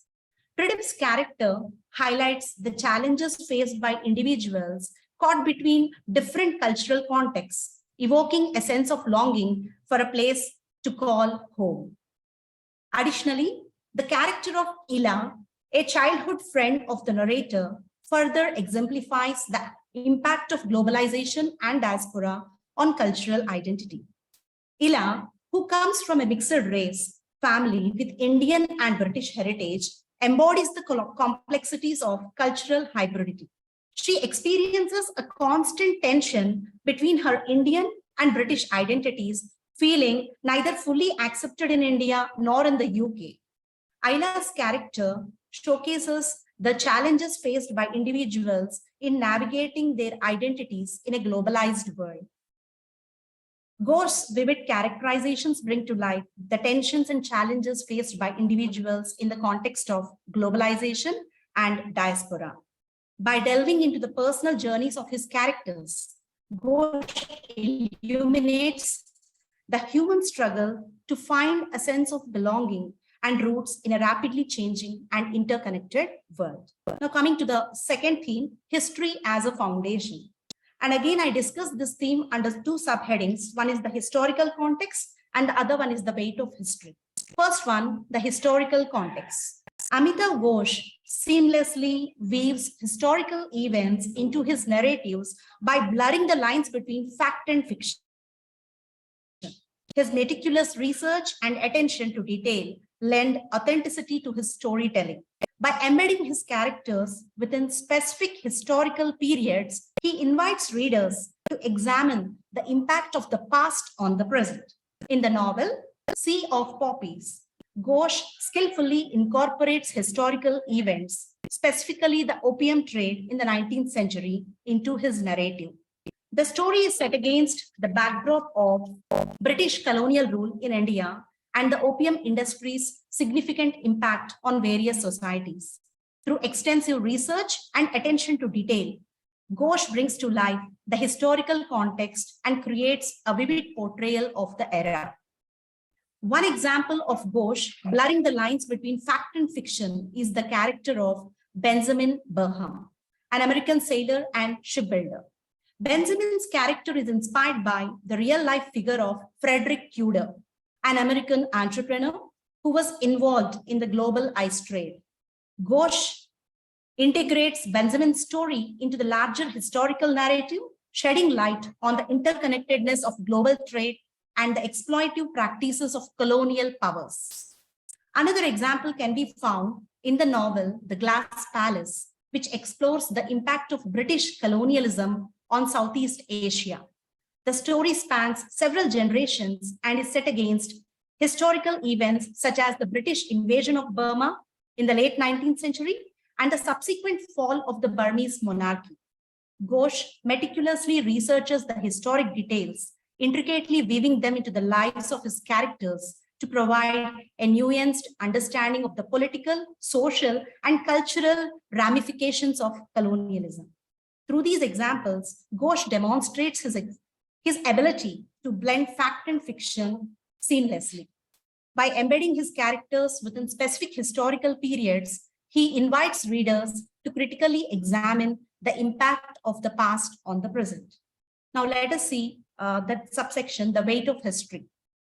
Ghosh emphasizes the weight of history and its enduring influence on individuals and societies. He explores how historical events shape personal narratives and collective memory, presenting a nuanced understanding of the interplay between the individual and the larger historical framework. In Amitav Ghosh's novel, The Shadow Lines, the weight of history and its enduring influence on individuals and societies is a prominent theme. The story revolves around the narrator's exploration of his family's past and the memories and stories that shape his understanding of the present. One example that exemplifies Ghosh's exploration of the weight of history is the character of the narrator's grandmother, referred to as Tama. Tama is deeply affected by the partition of Bengal in 1947, a significant historical event that divided the region along religious lines. Ghosh portrays Tama's experiences and memories of the partition, showing how they continue to shape her perceptions and actions years later. Through Tama's character, Ghosh presents a nuanced understanding of how historical events can leave a lasting impact on individuals, influencing their sense of identity and worldview. Furthermore, Ghosh delves into the collective memory and shared history of communities and nations in his novel, The Glass Palace.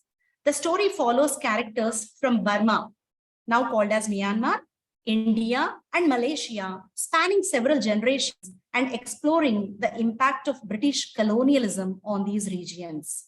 He examines how historical events such as colonization, nationalist movements, and wars shape the collective memory and identity of these communities. So through these examples, Ghosh presents a vivid understanding of the weight of history. By exploring the enduring influence of history on individuals and societies, Ghosh prompts readers to reflect on the complexities of the past and its ongoing resonance in the present. Now coming to the third theme, global interconnections. It is again described in two subparts. One is interconnectedness of societies and environmental interconnections. Ma'am, is it okay? Shall I proceed? Yes, I will ma'am. Proceed, ma'am. I will conclude it in 5 minutes, ma'am. Ma'am, it will give valuable inputs to the scholars who are listening, ma'am.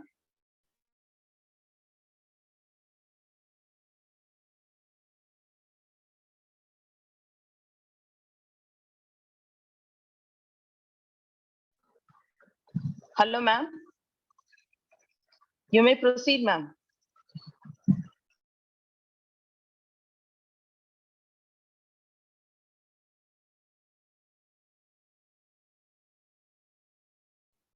Kalpana madam, your connection is stuck, I think.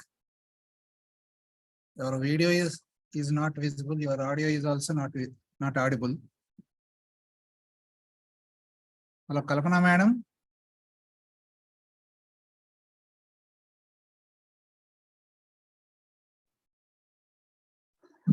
Hello, Ma'am, ma'am. can you hear me, ma'am? Yes, ma'am. You can proceed. Okay, ma'am. Thank you. The first one is interconnectedness of societies. Amitav Ghosh's narratives traverse continents and oceans, illuminating the intricate web of relationships that link disparate parts of the world. he portrays the exchange of ideas, commodities, and people, showcasing the ways in which societies are interconnected. Through these connections, he highlights shared human experiences and challenges the notion of separateness. A prime example of Ghosh's exploration of the interconnectedness of societies can be found in his novel, The Hungry Tide. The story is set in the Sundarbans, a vast mangrove forest region shared by India and Bangladesh. Through the characters and their interactions, Ghosh illuminates the intricate web of relationships that exist between the people living in this region and the natural environment surrounding them. One character that exemplifies interconnectedness is Pia, a marine biologist of Indian descent raised in the United States. Pia travels to the Sundarbans to study the rare Irrawaddy dolphins. Her journey becomes a catalyst for various connections as she forms relationships with local people and discovers the interconnectedness of their lives with the fragile ecosystem of the Sundarbans. Through Pia's experiences, Ghosh portrays the interdependence between humans and the environment, highlighting the ways in which societies and nature are intricately linked. Another example can be found in Ghosh's novel, River of Smoke, the second part of the Ibis trilogy. The story follows a diverse cast of characters involved in the opium trade between India and China during the 19th century. Ghosh vividly portrays the exchange of ideas, commodities, and people across borders, revealing the interconnectedness of societies affected by the opium industry. Through the interactions between characters from different cultural backgrounds, he challenges the notion of separateness and emphasizes the shared human experiences that transcend geographical boundaries. So, in both examples, Ghosh showcases the ways in which societies are interconnected through various channels, including trade, cultural exchange, and the environment. Now, coming to the next one, environmental interconnections. So, Ghosh also talks about ecological interdependencies that transcend national boundaries. He explores the impact of environmental crisis on diverse communities and raises awareness about the urgent need for global cooperation in addressing pressing environmental issues. A powerful example of Ghosh's exploration of this environmental interconnections can be seen in his novel, The Great Derangement, Climate Change and the Unthinkable. Although not a work of fiction, this non-fiction book showcases Ghosh's deep concern for the global environmental crisis and its impact on diverse communities. The Great Derangement, Ghosh argues that the looming threat of climate change demands urgent attention and global cooperation. He emphasizes that environmental challenges transcend national boundaries and affect communities worldwide. Ghosh draws attention to the interconnectedness of ecosystems, showcasing how environmental crisis is one part of the world can have far-reaching consequences for others. Okay, so through this non-fiction writing, he encourages readers to recognize the shared responsibility and collective efforts required to address the environmental crisis and safeguard our interconnected planet. Now, coming to the conclusion, Ghosh's exploration of these themes, culture, history, and environment, prompts deep introspection regarding our own identities, the weight of historical events, and the interwoven nature of the world. His works not only entertain, but also serve as a testament to the transformative power of literature in bridging divides, fostering empathy, and sparking meaningful conversations on pressing societal issues. By unraveling the profound depth and complexity of Amitav Ghosh's literary vision, this paper emphasizes his significant contributions to contemporary literature and his lasting impact on readers worldwide. So with this, I conclude my paper, and I thank the organizers and specifically Vasanthi Madam for giving me this opportunity to present my paper on this platform. Thank you for your patient listening. Thank you, one and all.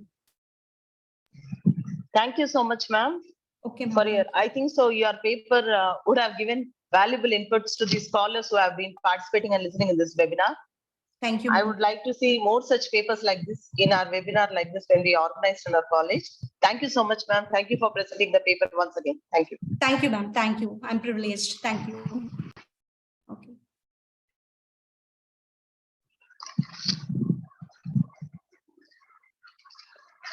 Now I request Ms. Govardhani, ma'am, Assistant Professor, Shankara College of Engineering and Commerce, Coimbatore, Tamil Nadu, to present her paper. The topic of her paper is Explicates the Impact of Ecological Issues in Amitav Ghosh Glass Palace. Good morning to everyone. Please, ma'am. Ma'am, can you audible? Ma'am, can you audible, ma'am? Yes, ma'am. I'm audible, but Okay, your ma'am. video is not there. You are not visible, ma'am.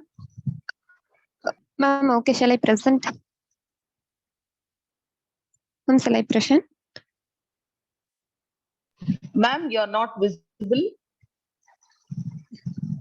Your Ma'am, audio is fine, but you are not visible, ma'am. Ma'am, shall I put my PPT? Yes, of course, ma'am. Okay, ma'am. Wait, ma'am. I'll share.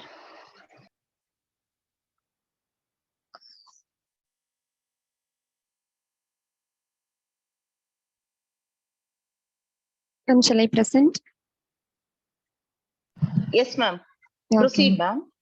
Okay. Good morning to everyone. Myself, Govardhani. I'm Assistant Professor, Department of English, Shankara College of Science and Commerce. And now I am going to present my title, Explicate the Impact of Ecological Issues in Amitav Ghosh's The Glass Palace, which is, I have chosen my paper presentation title. And The Glass Palace is published in the year of 2000, which is published by Amitav Ghosh. And it is a historical novel. And Amitav Ghosh is a wonderful Indian writer. He is born on July 11, 1956 at Kolkata. And he is the son of Shailendra Chandra Ghosh and Ansali Ghosh. And he studied the Dawn School and the Delhi School of Economics. And he started his career as a wonderful Indian writer. And now his famous books are The Circle of Reason, The Shadow Line, and The Calcutta Chromosome, The Glass Palace, The Hungry Child. And most of his famous books are get some wonderful awards. Those awards are Janpith Award and Padma Shri Excuse Award. me, ma'am. Excuse Ma'am, me, yes, ma'am. ma'am. Yes, ma'am. We couldn't see the PPT, ma'am. Ma'am, but I upload my PPT, ma'am. You didn't get any slides, ma'am. Madam, there is an option called share screen in your Zoom. There is an option called share screen in your Zoom. You have to select that and select this PowerPoint. Only then can we see the PPT. It would be better if you show your PPT, ma'am.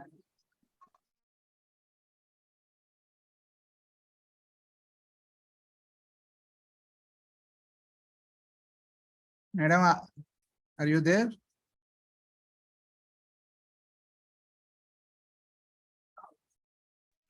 Hello, ma'am. Govardhani, ma'am.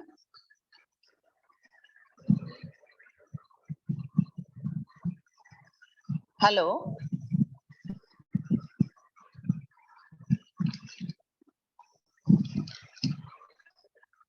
Hello, ma'am. Can you hear me? Hello.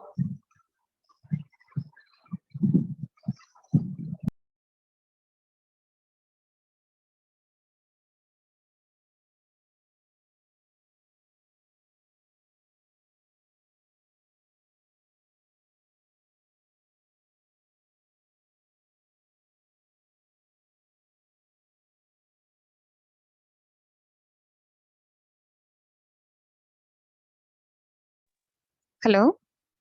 Ma'am, can you hear my voice, ma'am? Ma'am, please Ma'am, show your ma'am, can you PPT, hear my ma'am. voice, ma'am? Yes, Ma'am, can you hear my voice, ma'am?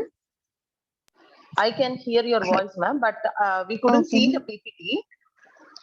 Ma'am, I shared my PPT, but I didn't know, ma'am, any technical issue, I think so, ma'am.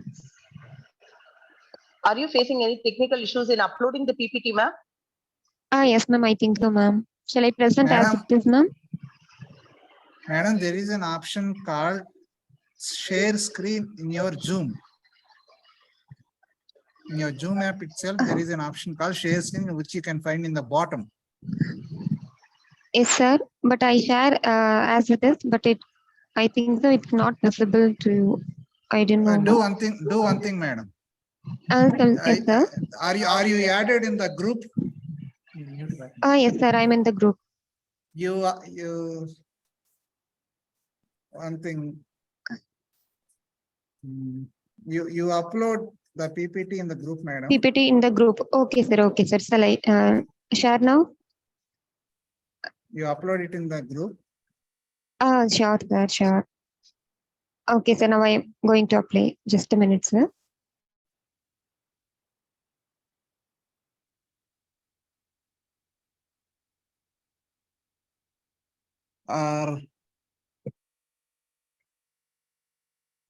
So wait, sir. I'll upload.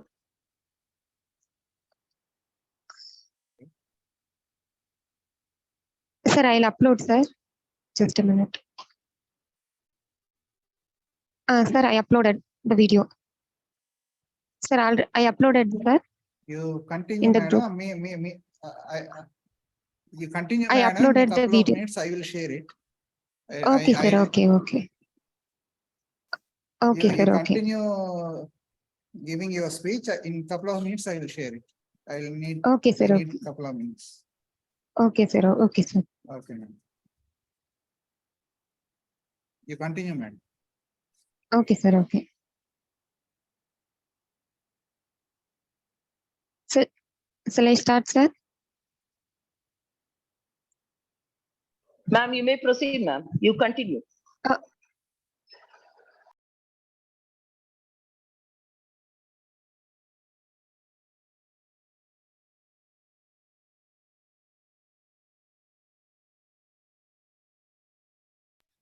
Ma'am, you may continue with your paper. Okay, ma'am. Okay, okay. And his famous works are The Circle of Reason and The Glass Palace, River of Smoke, Flood of Fire, Gun Island, and these are his famous.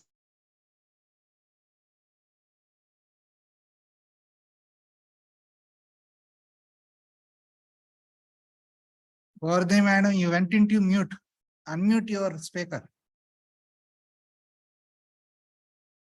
Gordhi, madam, unmute your speaker. You went into mute.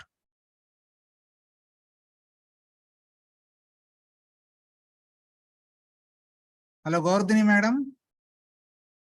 మీరు speaker mute అయిపోయింది madam. Sir, okay, okay, sir. Okay, sir. Can you hear my voice, sir?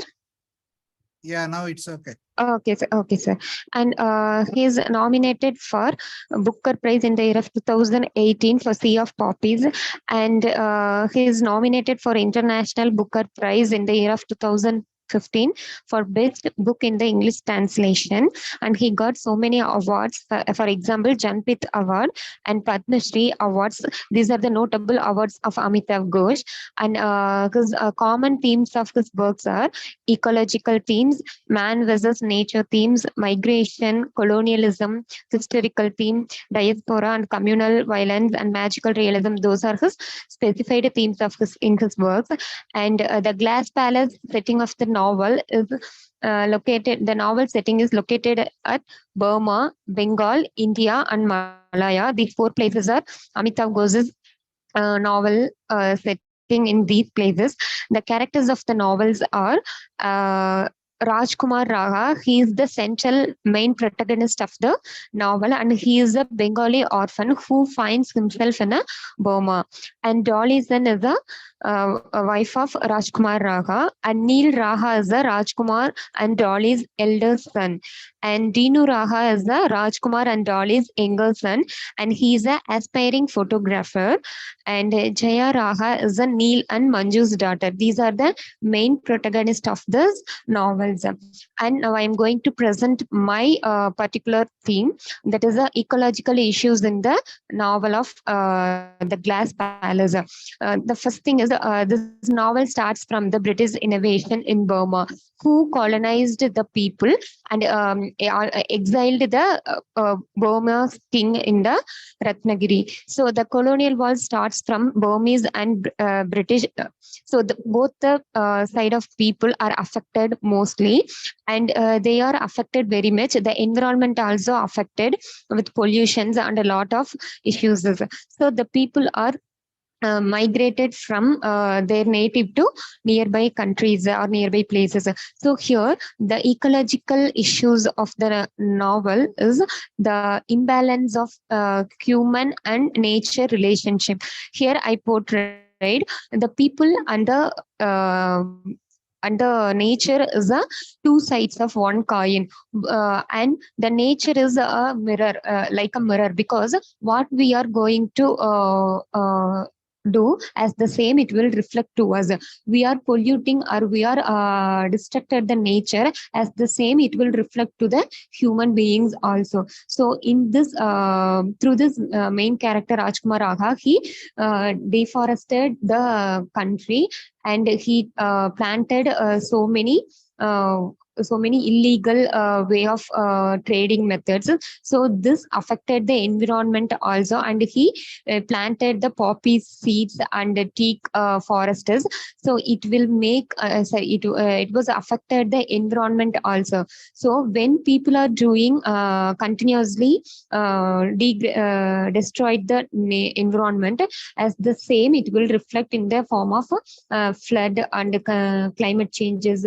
So these affect the human beings life also. So for conclusion of this paper is human versus nature. Human always treated as a human in the point of nature. So when we are polluting the nature, it reflects the same to affect the human's life also, and it changes the earth routine lifestyle.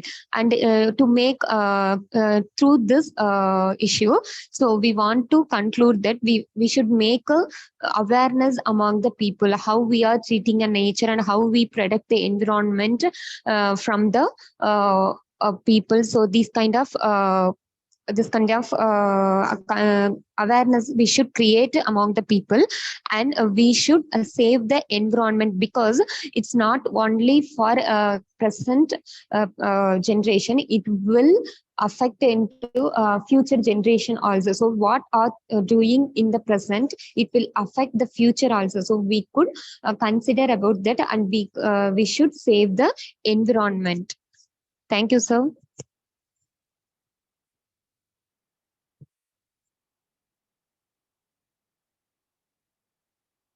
Thank you, sir.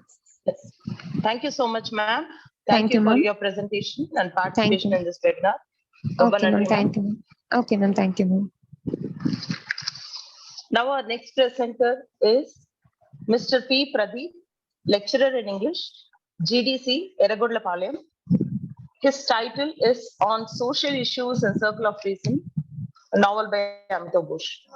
Please, sir. Excuse me, madam. Sorry to say that I'm in journey, madam. It may take 10 minutes more. I will discuss my paper after 10 minutes, madam. Please allow me. Okay, sir. Hello, madam. Yeah, just give me 10 minutes. Okay, sir. Yeah, meanwhile, others. Now I would request Mr. Ravi Kumar, sir, lecturer in English, GDC, Palamne, to present his paper. The topic of his paper is Representation of Women in Select Novels of Amitav Ghosh.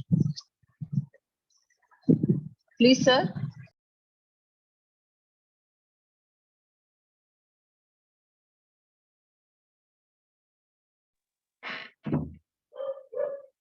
Good morning, madam. Good morning, sir. Am I audible, madam? Yes, sir, you are audible, sir. Please proceed on, sir. Present your paper, sir. Just 1 minute.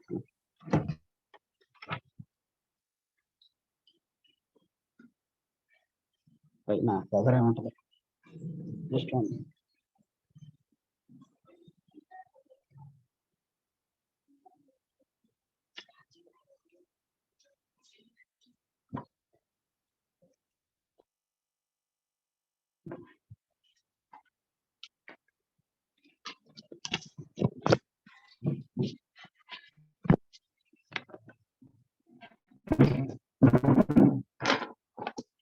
Good morning, madam. Good morning, sir. Please present your paper, sir. Welcome to the paper session of the webinar.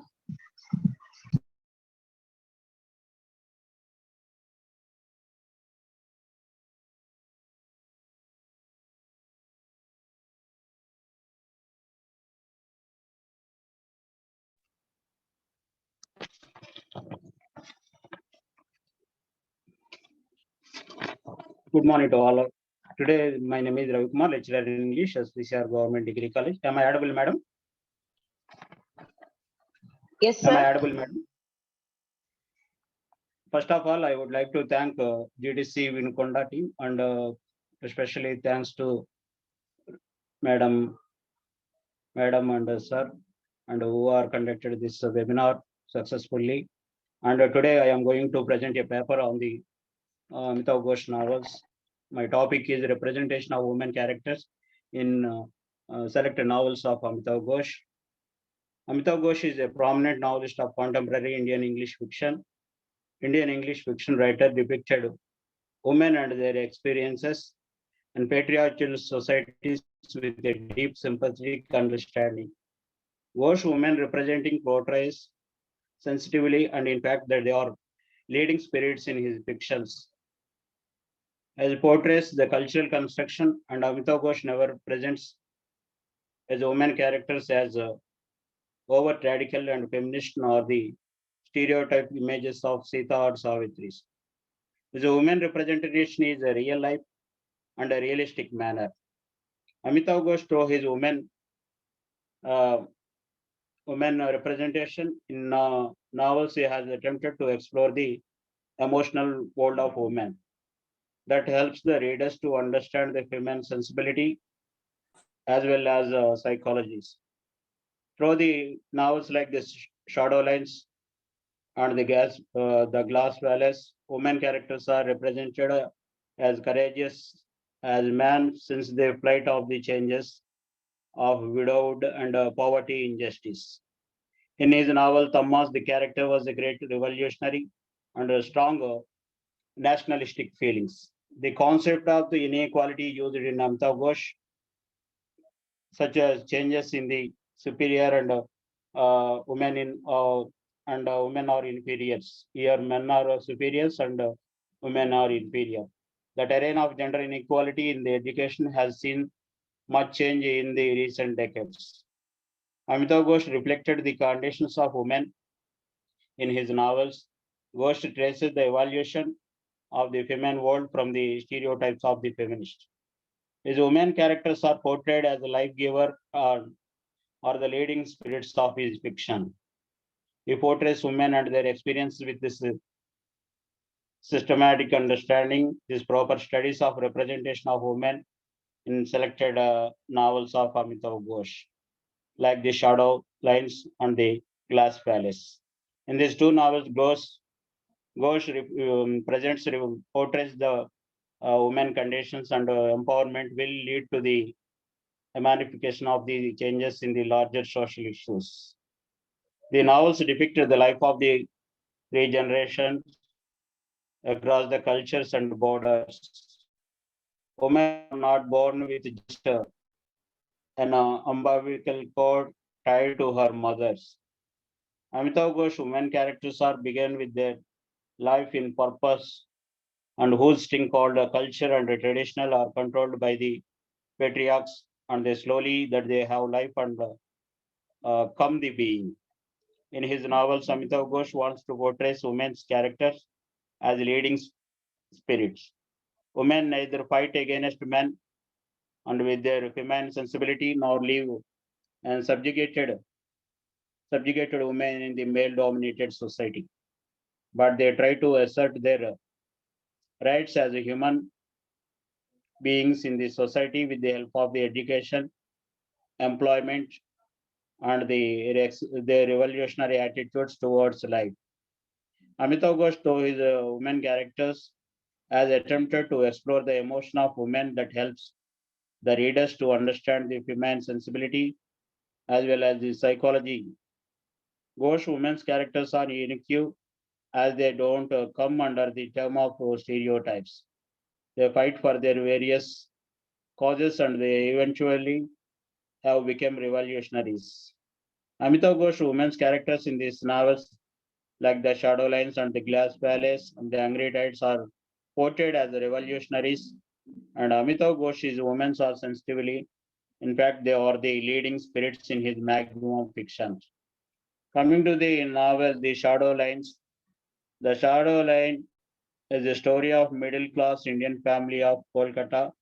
The boy or narrator or protagonist of character presents the views of the members in his immediate and extended family, giving each well-defined character.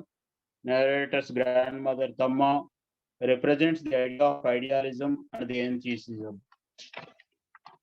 And the remaining characters in this novels are which are the people work towards the nation building after independence. Amitav Ghosh chiefly through his characters want to deliver to the most powerful message to the readers that futility of creating nations to drawing the lines which are people when their memories remain undivided.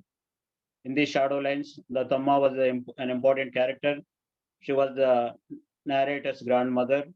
When Tamma was studying at college in Dhaka, she wanted to work for the terrorists, to run errands for them, to cook the food for them, to wash their clothes, and to render some help because the terrorists were working for the freedom. But here she wants to help the terrorists to the perspective of freedom. Hamas was introduced to the terrorist movement among the nationalists in Bengal. She tells her grandson the story that how one of the classmates was arrested during the police raid at their college. And Thomas' classmates seemed as likely terrorists, shy and beard, but while being arrested she does not show the fear. And though she was not revolutionary in the literary sense, she nurtured a desire to help to those who are fighting for Indian independence. Here, the main character of Dhamma was the guardian of her family, and it is due to her watchfulness that the family enjoy a good life. She wants to provide a certain moral values to her family. She never accepted with her families not to make compromise with self-respect. She was reactionary and conservative. The Thomas think that anybody who does not live accordingly to the old accepted principles of life is degraded. Thamma was the main remoting the character in the novel with her relative shows her postcard. She has received from her uncle. She becomes so emotional that tears start rolling down to her cheeks. She decided to contact her uncle, forgetting her differences with the family. When Thamma enters Dhaka, she comes to know her birthplace has become a part of another nation, Pakistan. The big political event, the partition of 1947 makes Dhaka the capital of East Pakistan and the divided her from her native city. Dhaka was the Thamma's place of birth, but her nationality was Indian. When Thamma was younger, she had thought of fighting for freedom in West Bengal. Dhaka was the nation feeling still continue to inspire the Thammas. Still, to identify herself with country in which she belongs. During the time of Indo-Pakistan War, she was very patriotic. She gave away her chain with ruby pendant.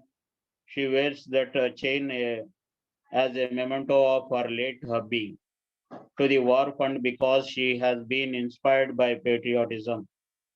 The Thomas going to the Dhaka was her sole plan, and she was responsible for the loss of her own blood relations. Despite the huge loss, she cannot cope up with the reality and so donates her gold chain to in the war fund, and she was very national supportive woman, so donate her costly chain. She is also ready to donate her blood in the war fund. Through the character of Thomas, the novel delivers the most powerful and message that the state authority on drawing the lines which are mainly involved in this novel. In spite of the all, she remains a fine revolutionary in the novel. Though she was an old woman without strength, she fights for her countries, and she was a bold woman character, and she had blind love for her country, makes her revolutionary in the novel. And coming to the another important characters of Thomas May is another revolutionary character in the novel. She is bold and practical with her statements. She was actually always conscious of her duties and faults. She was outright in the expressing her emotions. As a British woman, her interpretations of Indian people, places, and events of India is different.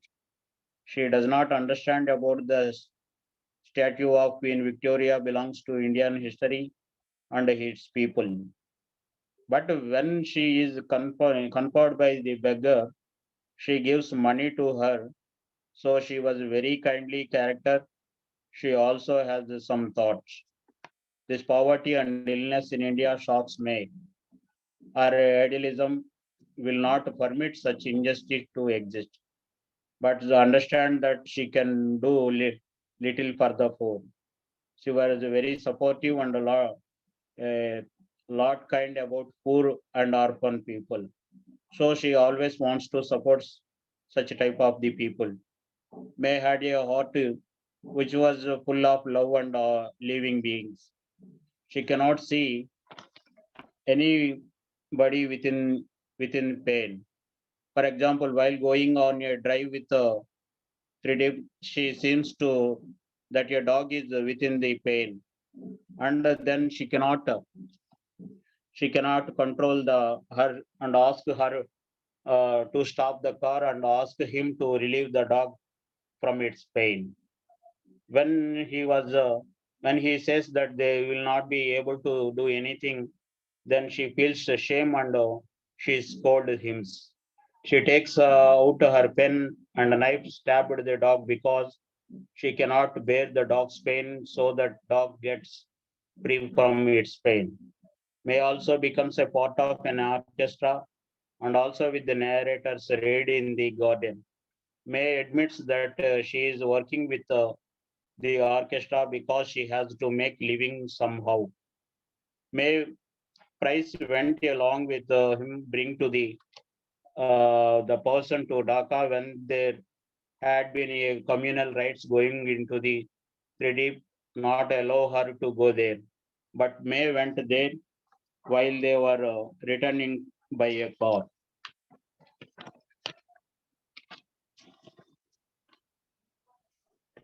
In the novels of the Shadowlands and the Glass Palace, women are characterized as active and rebellious and responsible human beings.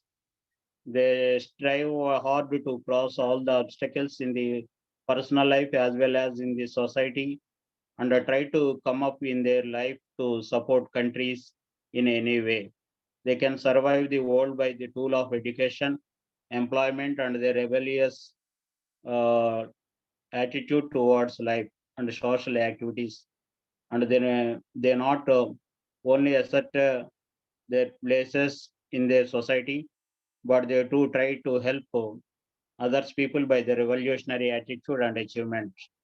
Amitav Ghosh novels, The Ghosh Palace, is the most excellent, in which he blends history with fiction.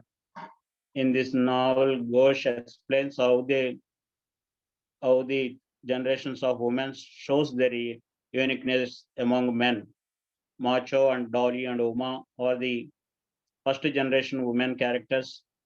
At the beginning, the characters are dependent on the man, but later she is self-dependent, and the last they improved in herself and proved superior than men. This woman shows progress of her family and society. This novel depicts about the epic story of the three generation, Rajkumar, Raha, and Umade, and Saya John. These three significant families and their kin relatives moves their identities in this massive world. The novelist and represented the characters of Rajkumar and who struggles for the survival in the hostile world, both some other women characters.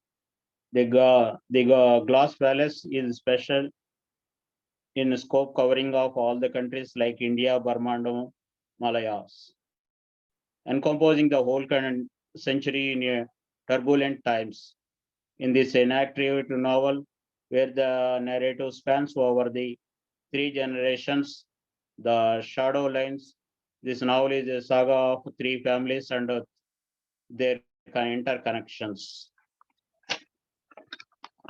And coming to the important main character of this novels, another character, Uma, wife of district collector Day, and restless and intelligent, strikes up a close, unlikely friendship with Dolly. But Uma pursues Dolly to marry with Rajkumar. In the end, Dolly agrees to do as so. Rajkumar loves her, and marriage being as a sacrament in the Hindu context is the only suitable career open to a woman. And Dolly shows that the woman can fulfill herself in a loving and harmonious relationship with men and women. So these are the important points of are mentioned in my paper. Once again, I would like to thank you, madam, for giving me this opportunity to present my paper in this webinar successfully. Thank you, madam.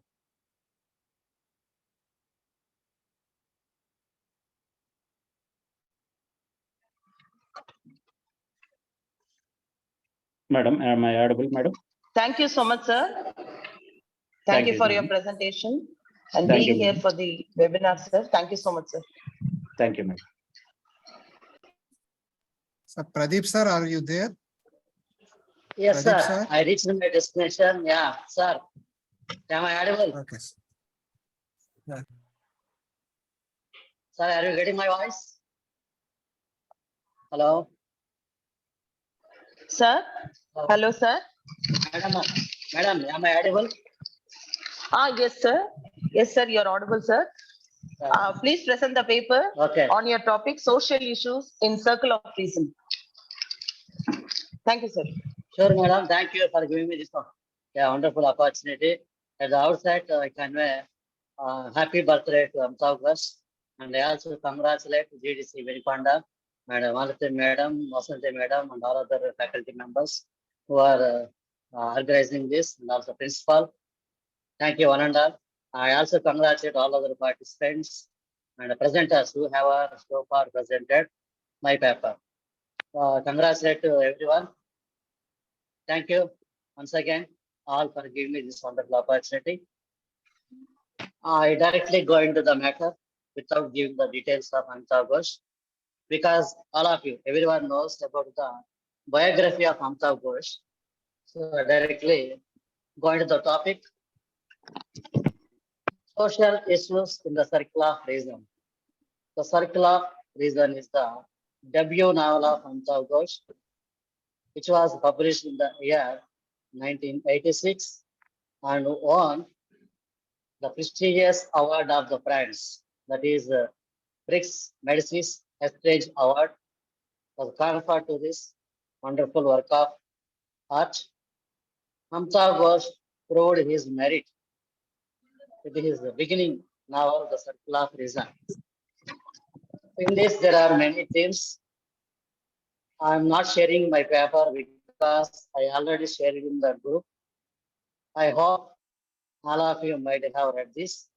And this is a joint paper. I, along with Mr. P. Ravikumar, who did presentation now, we both together worked on it. And this is a joint paper, but I am presenting it. So, thank you. And in this, there are many themes.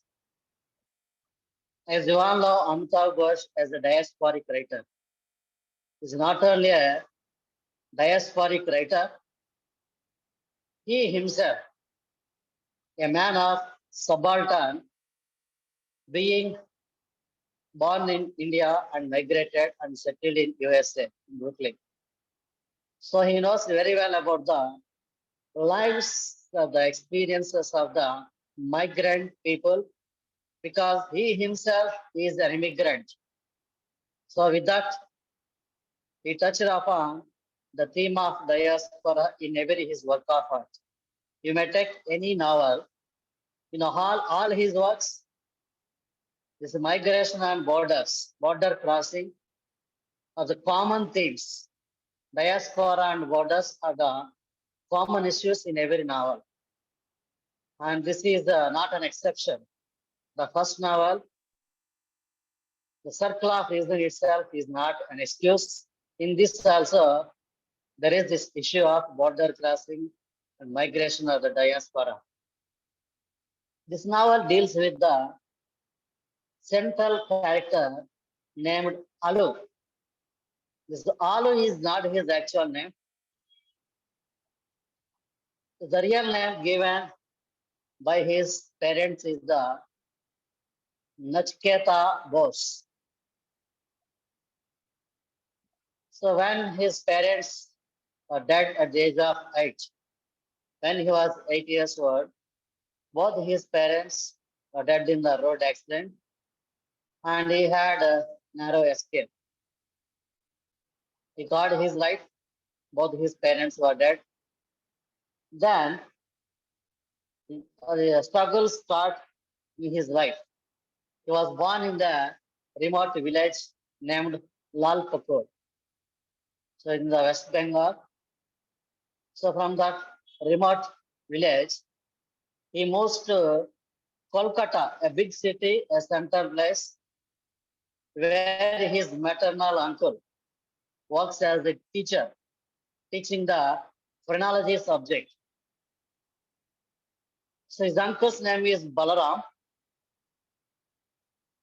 He is teaching phrenology. Phrenology is nothing but is the science of studying the heads, depending on saying the fortune of people. It's like astrology.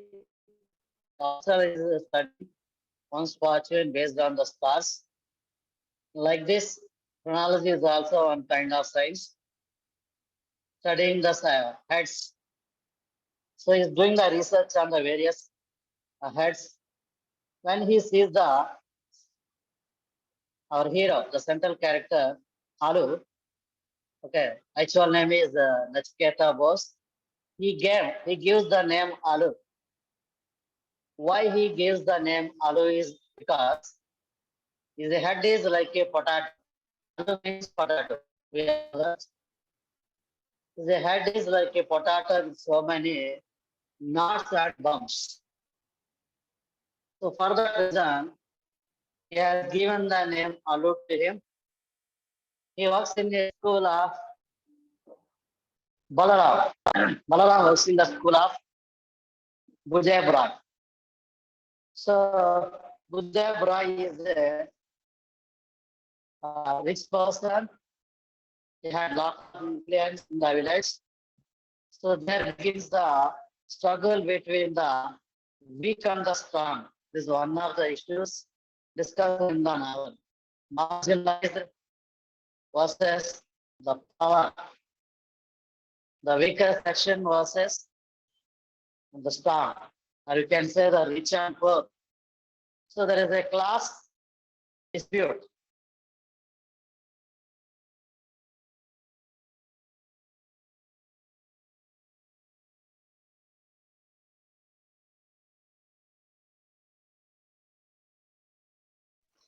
Hello, sir. Hello, sir.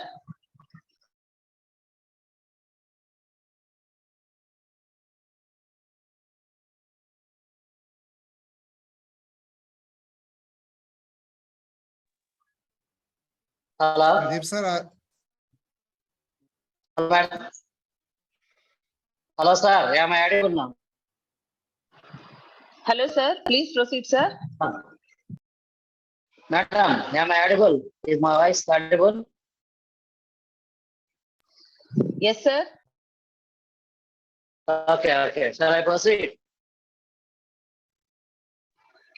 Yes, sir. Okay. So like this, there is a dispute between the rich and the poor. So Balaram, as a teacher, works in the school of Bujayabra. So Bujayabra is the person who had the influence in his village. He does every illegal thing in the village. He had lot of influence. And he runs a school. That school is running with the funds of the government. He thought, he said that he'll do service, but without doing the service, he grabs money from the poor and even buys the DAOs or MDOs, like the government officials, whoever comes to visit the school. So he bribes everyone and does everything for the sake of his own benefits. If anyone goes against him, even them. So nobody will go fearing his stature and his power. But Balaram, so the uncle of the hero, is against him. And in this, Alu also join hands with him. But and having the grudge, this Buddha bride, once he convinces a function, he organizes a puja, they invites everyone, and he spends huge money. He does that to show his power, to show his influence, and everyone fears by saying that he convenes puja and does so many things that exhibit his power and influence. So as the hero and his uncle Balaram organize this corrupted leader, he sets fire to his house, burns. So intentionally, an aircraft fallen on our school, and that is the land. He does that to get the money again illegally through insurance. Insurance to the school, and he gets the compensation for that crash aircraft on his school. And he also sets fire to the house of Balaram, and then he changes Balaram and also hero Aru, get the house. So from there, he always chases the police, corrupted leaders, and there is also a police officer named S.G.K. And the corrupted leader gives the complaint, and the police officer suspects this Aru as an extremist. He thinks he is a terrorist. Pradeep sir, your connection is very low. Your bandwidth is very low. You are not audible. Oh.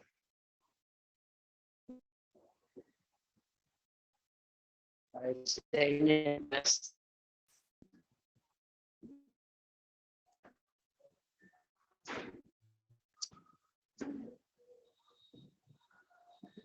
Okay now? Sir, is it okay now? Yeah, it's now audible. Okay, thank you. So, our hero, Alu, is chased by the Budaya and also Jyoti Das, a police officer, who considers him as a dead terrorist. So from there, moves on another place. Beginning with Lal Pakur, he went to Calcutta, and from Calcutta he moves to Al Qaeda, center of Asia. There, just to set him join the other migrated people. So there he meets with Excuse me, Jindi. sir. Yeah. Excuse me, sir. Please check.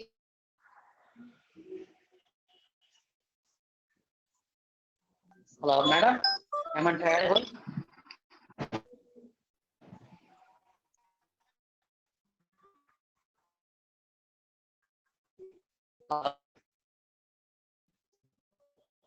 Hello. Hello. Hello, sir. Madam, am I audible? Yes, sir. Hello. Okay. So there he meets up with Jindi, and she is a prostitute, and she runs a brothel house there. And she was taken by her in-laws. There, he meets Jindi, and Mrs. Verma is another a professor also there in the immigrants.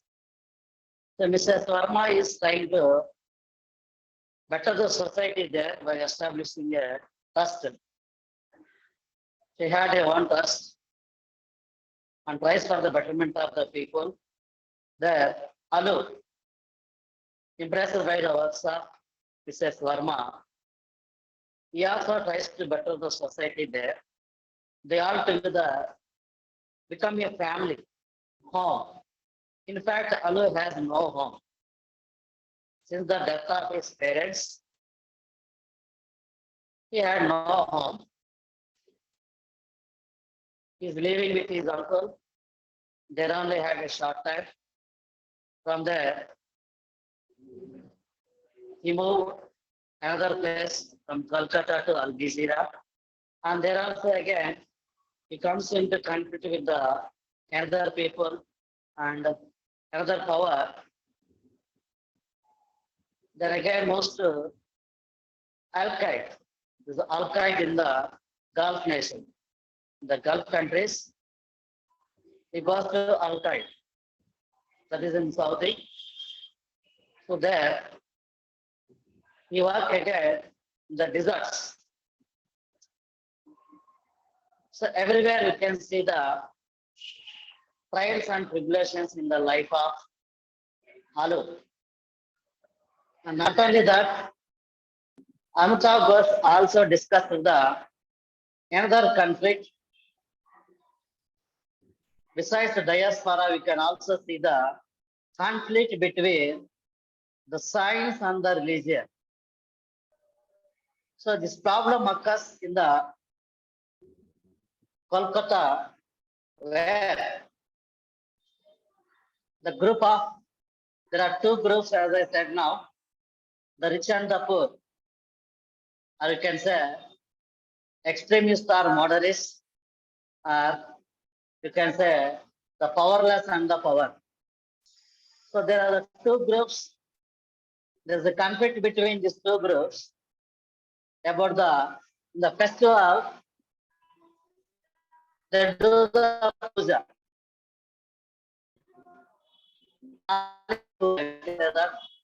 So Kali Mata they worship in the Kolkata. So there they want to clean.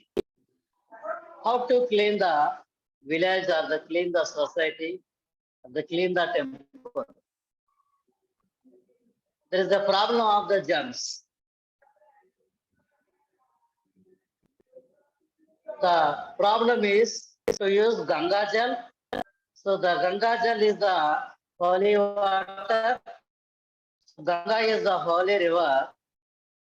So we can use the holy water to clean the temple and everything in the temple, all the utensils are the puja utensils and other things.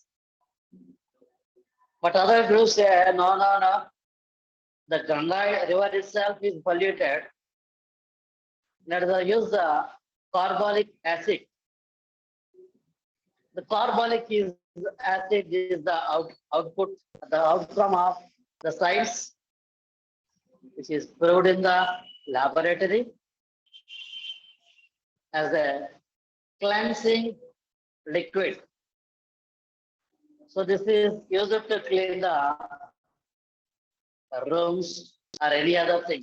So can use that carbolic acid. So there is a clash between these two groups again about using this. There is a not only clash, it's almost lead to war between these two groups. So Amitav Ghosh wonderfully described this issue between these two groups, but he leaves the judgment to us. So what do we use? You can use carbolic acid or use Ganga Jal. That depends on us, on our belief, our faith. You may believe God or you may not believe God. You can be a theist or a theist. That depends on our mindset or attitude. So Ghosh did not give any solution to this. He left us with a note that it depends on us what you can choose that is right. So this is one conflict, one issue. And another issue is about the life of Alu.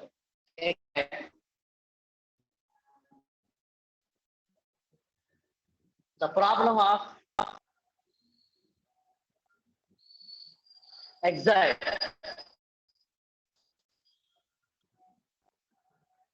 So he is in exile. Why is he in exile? Because without doing any terrorist activities, without any proof, just with a suspicion, he had a warrant, arrest warrant. So Jyoti Das, a DSP, a police officer, with his team, in search of Alu. So that is the complaint given by Uday Roy. Because he and his uncle Balaram had the views against his activities. In fact, Balaram is the one who is exploiting everyone. He's not only exploiting his employees, he's also exploiting the entire society. So Balaram and Alu gave complaints on him. So because for that reason, having that in his mind, he gave the complaints for doing nothing. But the police officer suspects him, so he went in exile. So he had to prove. How to prove? He had no influence and no people to support. There's no community for him. So he's in exile. So here, Amitav Ghosh wonderfully portrayed the people who suffers being the marginalized or the weaker section through the life of Alu. This is one issue. So that is in the society. Many people, in fact, these days are kept in the jails everywhere.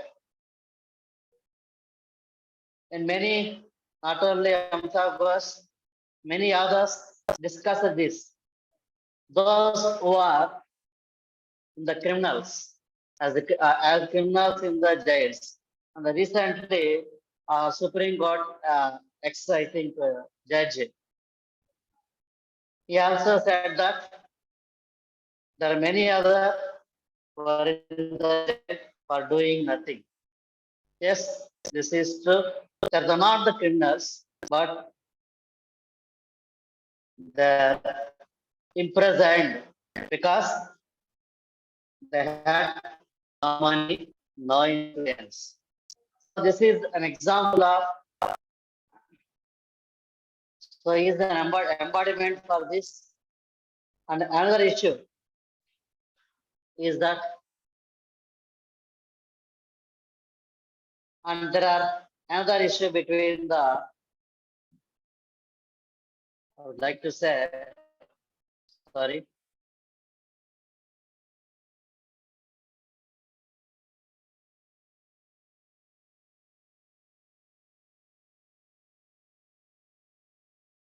Sir? Hello, sir? Hello, Pradeep, sir?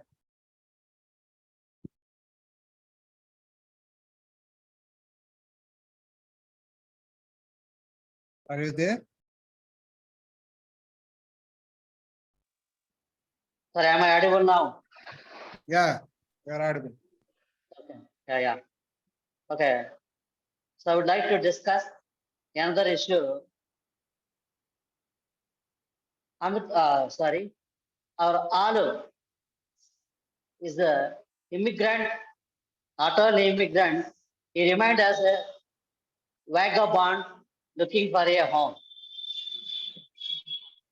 So without no home, he moved from India to Central East and also other areas like the countries. So throughout is keep on traveling from one place to another place looking for a home. So there's no home for him everywhere. So this is the one issue that Amitav Ghosh discussed. And another one is the issue between the rich and the poor. నాకు రావట్లేదు ఆయన దగ్గర madam ఇప్పుడు వచ్చింది Sir, am I audible and visible now? Hello? Sorry, audible and visible, sir.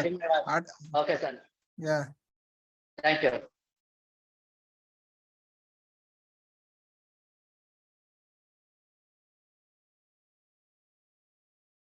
So Amitav Ghosh discussed the. Hello, sir. Hello. Yeah, madam.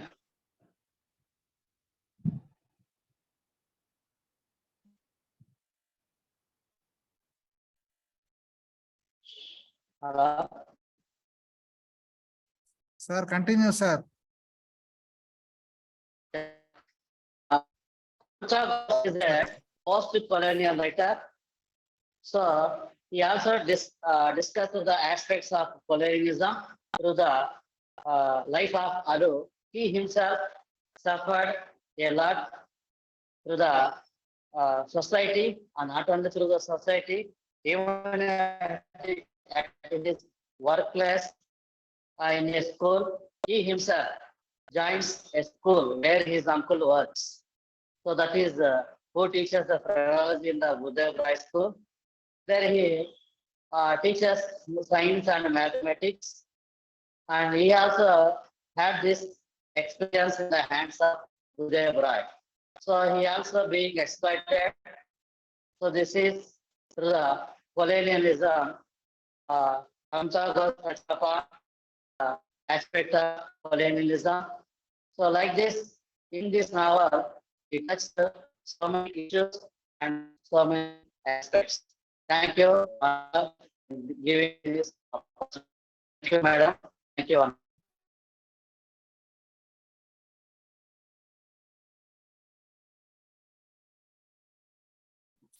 Thank you, sir.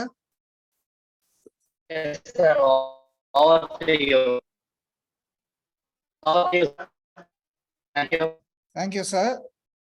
Next, I would like to invite Dr. N. Srinivas Garu, lecturer in English, Managodu College, Telangana.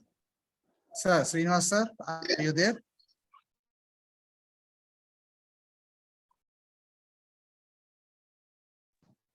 Sir, Srinivas sir? You want?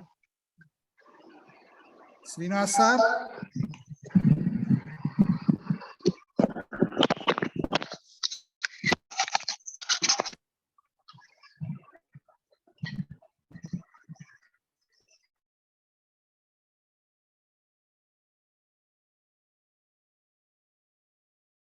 Srinivas sir, are you there?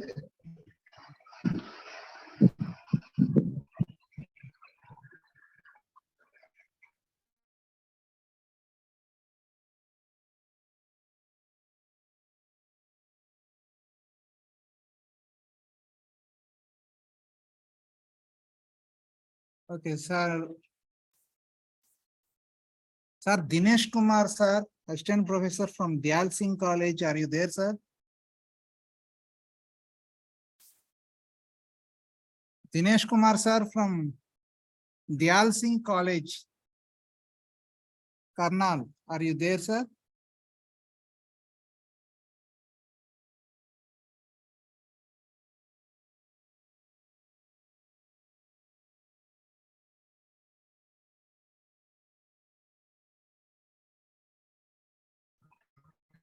Hello, sir.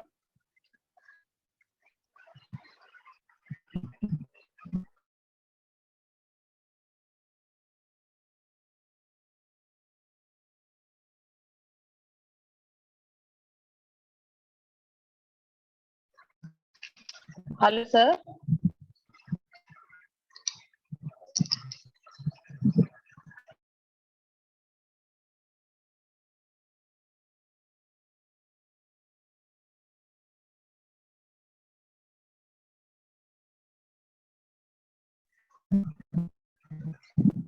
Hello. Hello.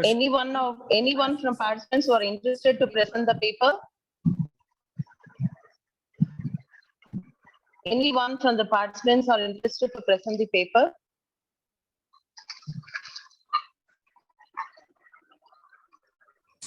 Yeah, good morning, ma'am. I'm Saiha Parveen from KSN Gannu Degree College, Anantapur.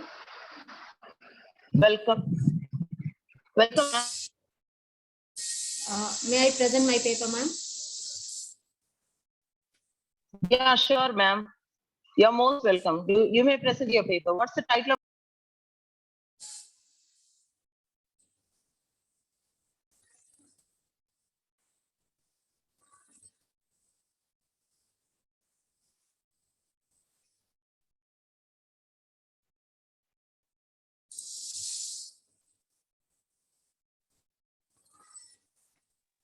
What's the title of your paper, ma'am?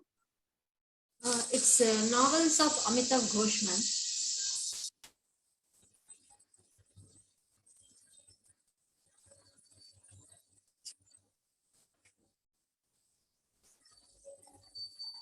Madam, you can continue, madam. Shall I start, ma'am? Am I audible? Yeah, you are audible. You can continue, madam. Yeah.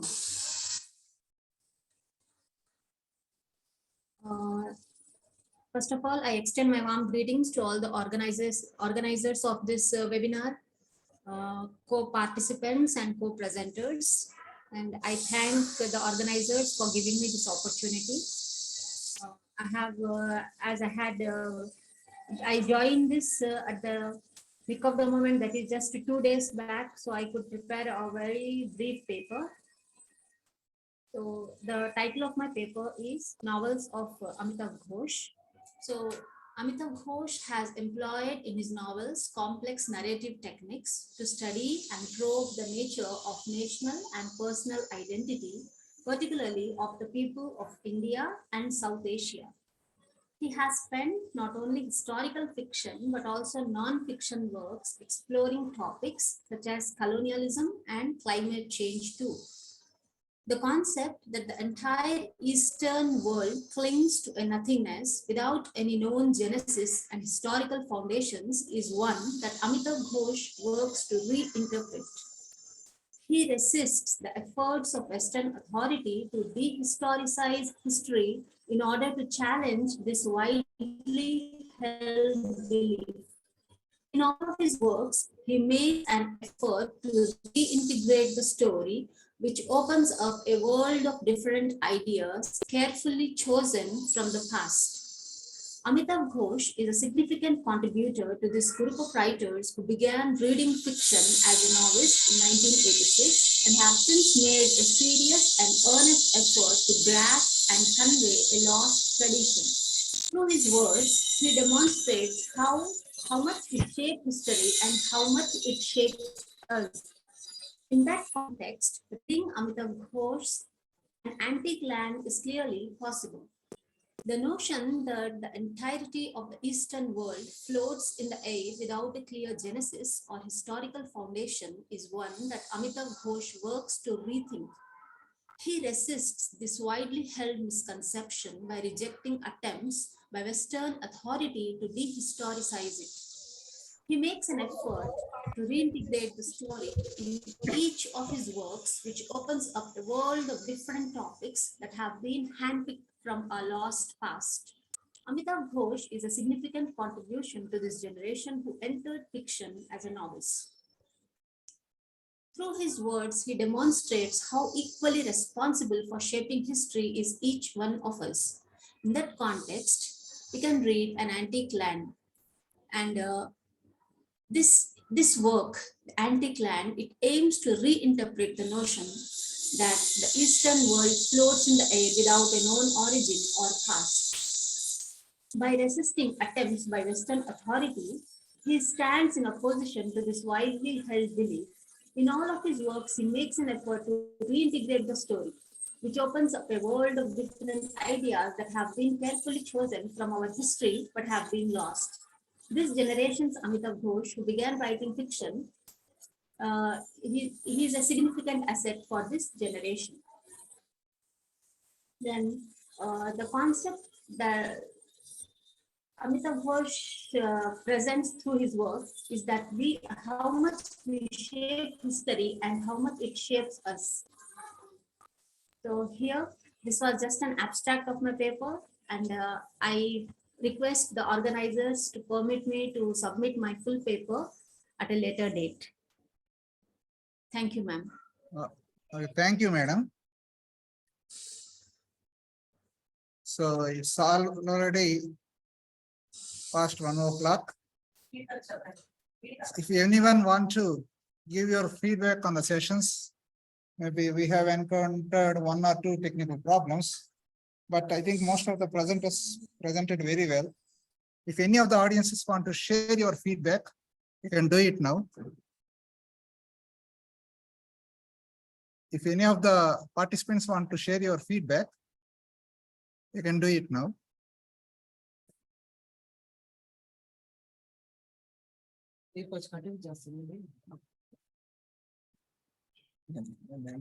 చెప్పేస్తాను.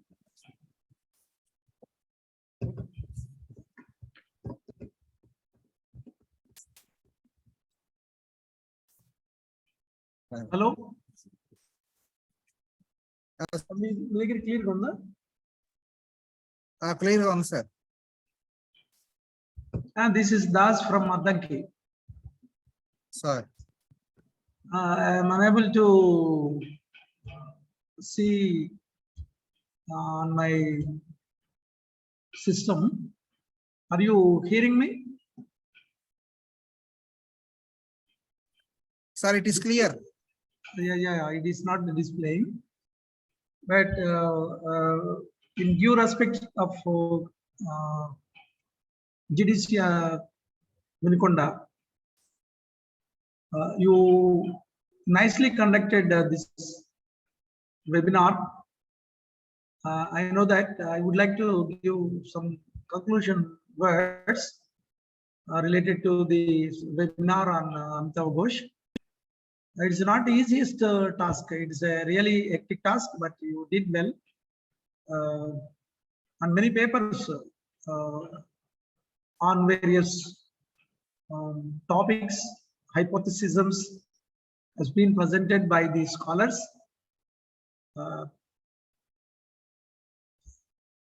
We would like to do another webinar on the lines of what I mean to say, the systematic lines of proceedings of the webinar or offline webinar or online webinar. Majority of the students presented wonderful papers, and at the same time, once again, I say happy birthday to Amitav Ghosh on behalf of our fraternity. Thank you very much.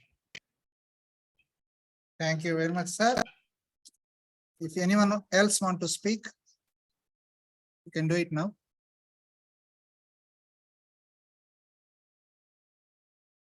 Yeah, from S.G.K. Government Degree College, we promise that we will organize these kind of seminars in the future also.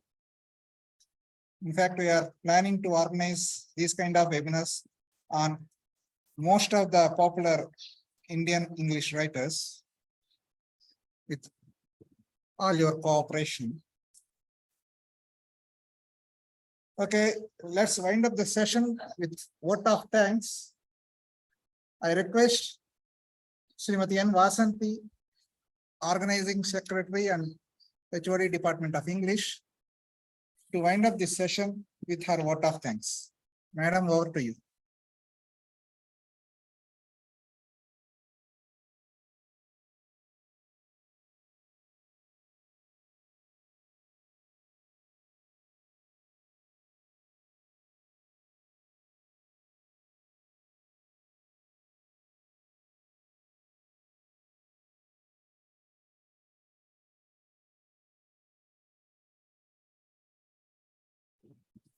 Okay.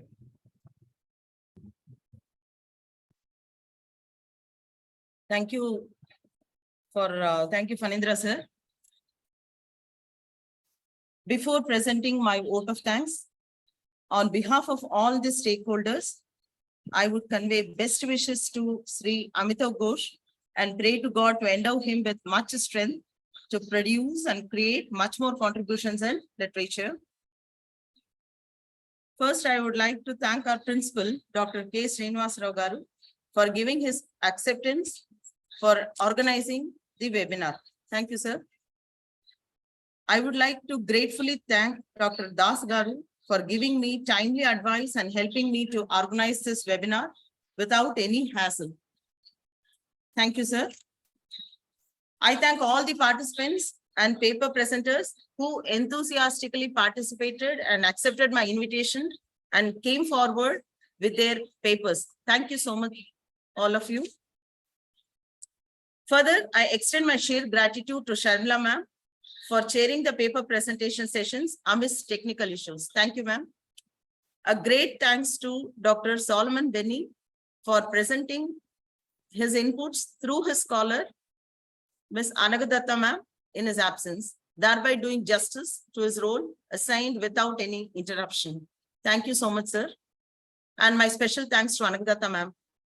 I render my special gratitude to Mr. D. Shiva Phanindra, lecturer in computer science, for providing timely technical assistance throughout the event and making this event a successful one. Last but not the least, I thank all my beloved colleagues for extending their support and contribution name by name for making me complete this event confidently successful. Thank you all. Above all, I would join both my hands to the Almighty for making this event successful amidst small interruptions. Thank you. Thank you, one and all.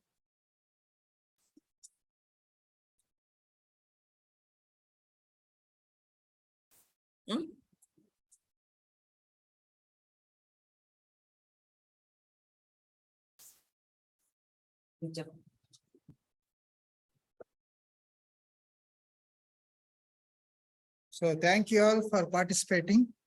With this, we will wind up this session. and hope to meet you soon in future webinars. Thank you, all of you. The feedback link will be given in the evening. Your certificates will be distributed after you fill the feedback. Thank you.